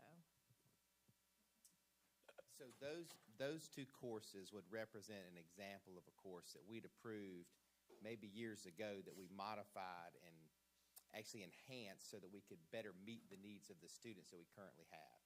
So English 1 Part 1 was in a means to stretch the English 1 curriculum over a year's time frame when we would have traditionally taught that in a one-semester 90-minute block so that student could have a longer breadth of time to complete those courses. The English 1 Prep Lab is more of an intervention type course where it's actually not receiving an English credit. So it's intended to provide that academic support for a student who's most at risk. So that's where those are a little bit different. So I definitely see the value of that Part 1. So why isn't that offered, like, and I see it for math as well. Is that something, as we're going through this curriculum audit, looking at the value that these classes bring and why they aren't offered at all of our schools, that kind of thing? We actually can offer all of those courses at any course that the board approves locally. We can offer at any of our high schools. The reason we actually indicate that on this document, which is another place we're going to clean up, is so that IT knows with whom to make it available in the PowerSchool coding system so they can schedule it. We can offer any of the locally board-approved courses to any of our 5 high schools. Now, certainly, that high school is going to customize both what they're able to offer versus what their staff has the capacity to teach. Mm-hmm. So any of our local board-approved courses can be offered at any of our high schools. That actual column inside of that form is a place that we once needed because we actually didn't have as many schools as we have now. Okay. Some schools actually choose not to offer the course, but it doesn't restrict it in any way. And then just one more question. Why is an exact class, I should say, Project Adventure, 1 credit at one school and half a credit at another school? That's a great question. Because you have the ability to distribute that class either over 90 days or 45 days, or 90 days or 180 days, you can choose the amount of hours that you want to give that student the option to get that credit. For example, if you go with a half credit, you're required to distribute that instruction over 60 hours at a minimum. It's a full credit. Obviously, that's 120 hours to receive that Carnegie unit. Some schools would like to offer that in a 45-day versus a 90-day versus a 180-day. So by creating a half credit and a whole credit, you actually create flexibility within the school to either be able to offer more courses in the same amount of time, or if they need to pair that course with something else, for example, like a health class, for example, like the new personal finance class that now every incoming ninth grader is going to be required to have at least a half credit. It gives you flexibility to offer it and pair it with something else for scheduling perspectives. But the half credit is only taught half the curriculum? Yes, we modify the curriculum so that you get half's probably not fair. We don't just slice it right down the middle. What they really actually do is focus on the concepts that are really most valuable, and they put that in the 45-day versus the 90-day. Thank you. All right. Any other questions about this? All right. All in favor of approving the list of local board approved courses, please say aye. Aye. Anyone opposed? The motion carries. As we come to items for information, would it be an appropriate place to correct a couple of things from tonight's meeting? Yes. Okay. Ms. Price, who is ill and not able to be with us tonight, texted me to say that sometimes the reduction in force policy applies and sometimes it does not. So I should not give the impression that it is used in all instances all the time. So I will make sure that I make that modification. And then I think there was a misunderstanding from one of the speakers who thought that it was a net addition to our budget of $12 million, and it was a net zero. Ms. Miller, you want to speak to that, please? Yes, ma'am. As you can tell on our annual comprehensive financial report for June 30th, 23, on page 36 and 37, the prior period adjustment is detailed in the various columns, and it is a net zero impact if you look to the far right. I believe there may have just been a misunderstanding of adding the numbers together instead of realizing that they net to a zero impact. So I just wanted to have a point of clarification. Thank you. All right. Additional items for board information are included. It's all of the financial reports that are typically included, and I'm not going to list them again. And then a few other items of information. I was just going to share. So I went to, as you know, I'm the Region 9 director for the School Board Association Board of Directors. And Region 9 are the 5 Lexington County school districts. And we have an annual board retreat that's the first weekend in January, which is a terrible time for a board retreat, by the way. But it's always extremely helpful. And Superintendent Ellen Weaver joined us for that meeting to talk about she has reached out to the School Board Association, and they've had several meetings. And she is going to be working with the School Board Association, her department is, on school board training. And training that is, she's got several ideas about training candidates that might be considering running for the board, kind of a school board boot camp, so that you kind of, candidates understand what they're trying to do. Because as you know, it ends up being different than what you think it is. And then other trainings just to help boards be better on behalf of students. And one of the things that she did when she was with us is she zoomed in a fellow that's in Texas who is a former school board member there who's written a book. A.J. Crable, he wrote Great on Their Behalf. And it's about helping school boards get better. And the School Board Association provided a copy of that book for Board of Directors members over Christmas. But Ms. Weaver and Ms. Henson and I talked to her last week for a few minutes, and she's very interested in providing that for board members around the state. And I have made it very clear to her that I would love for our board to have copies of that. It's a great book. But a big topic of that conversation with Mr. Crable and around that book and with Ms. Weaver that whole day is about how, and I've been very aware of this evening because I thought the curriculum effectiveness audit was great, is thinking about how much of our board meeting time and our board energy and time is spent on adult inputs and how little is spent on talking about student outcomes, and just making how boards can become better when they focus on student outcomes. And even the strategic plan, it's adult inputs, and it's very important, but how all of that should be couched in the board constantly thinking about student outcomes and making that the guidepost of what we do and how we govern and how we work with our administration. And so I'm excited. I think Ms. Weaver has got some great things going on. I think she's working hard and really building bridges. And we had a great visit with her that day. And I'm very excited about that partnership because I think it's going to really, we've got a great school district and a great board. And I'm eager to see boards around the state really step up and so that all students in South Carolina can move forward. So I thought that was a really great takeaway from that, and I wanted to share that with everybody. And then I believe that we don't meet again until after our next conference. Isn't that correct? And so the School Board Association Annual Convention is in February, and we will all be attending at least for part of it, which is pretty exciting. And we also may be doing a breakout session together, which is also very exciting. And so we'll be sure to get a video of that for everybody. So I'm going to share that, as you know, we mentioned this earlier, we're all wearing our buttons. The district has kicked off the Come Be the One campaign for teacher recruitment to recruit the best and brightest teachers to Lexington One. And so we want to encourage everybody to come work for Lexington One. I have a young man that I'm trying to recruit to come in and work for us, one of my son's friends. He would be a great math teacher. But this is a great place to work, and I think that y'all, and the teacher recruitment fair was amazing. The parking lot was packed, and the energy was great, and so that was exciting to see. We will have a special called meeting on Tuesday, January 30th at 7:30 a.m. So fix your cup of coffee and keep your slippers on if you want, and come on up here and join us at 7:30. Do I hear a motion to adjourn the meeting?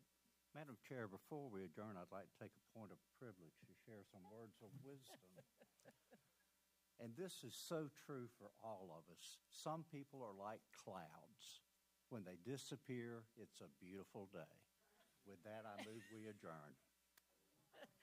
Is there a second? All in favor? Go home. Thank you.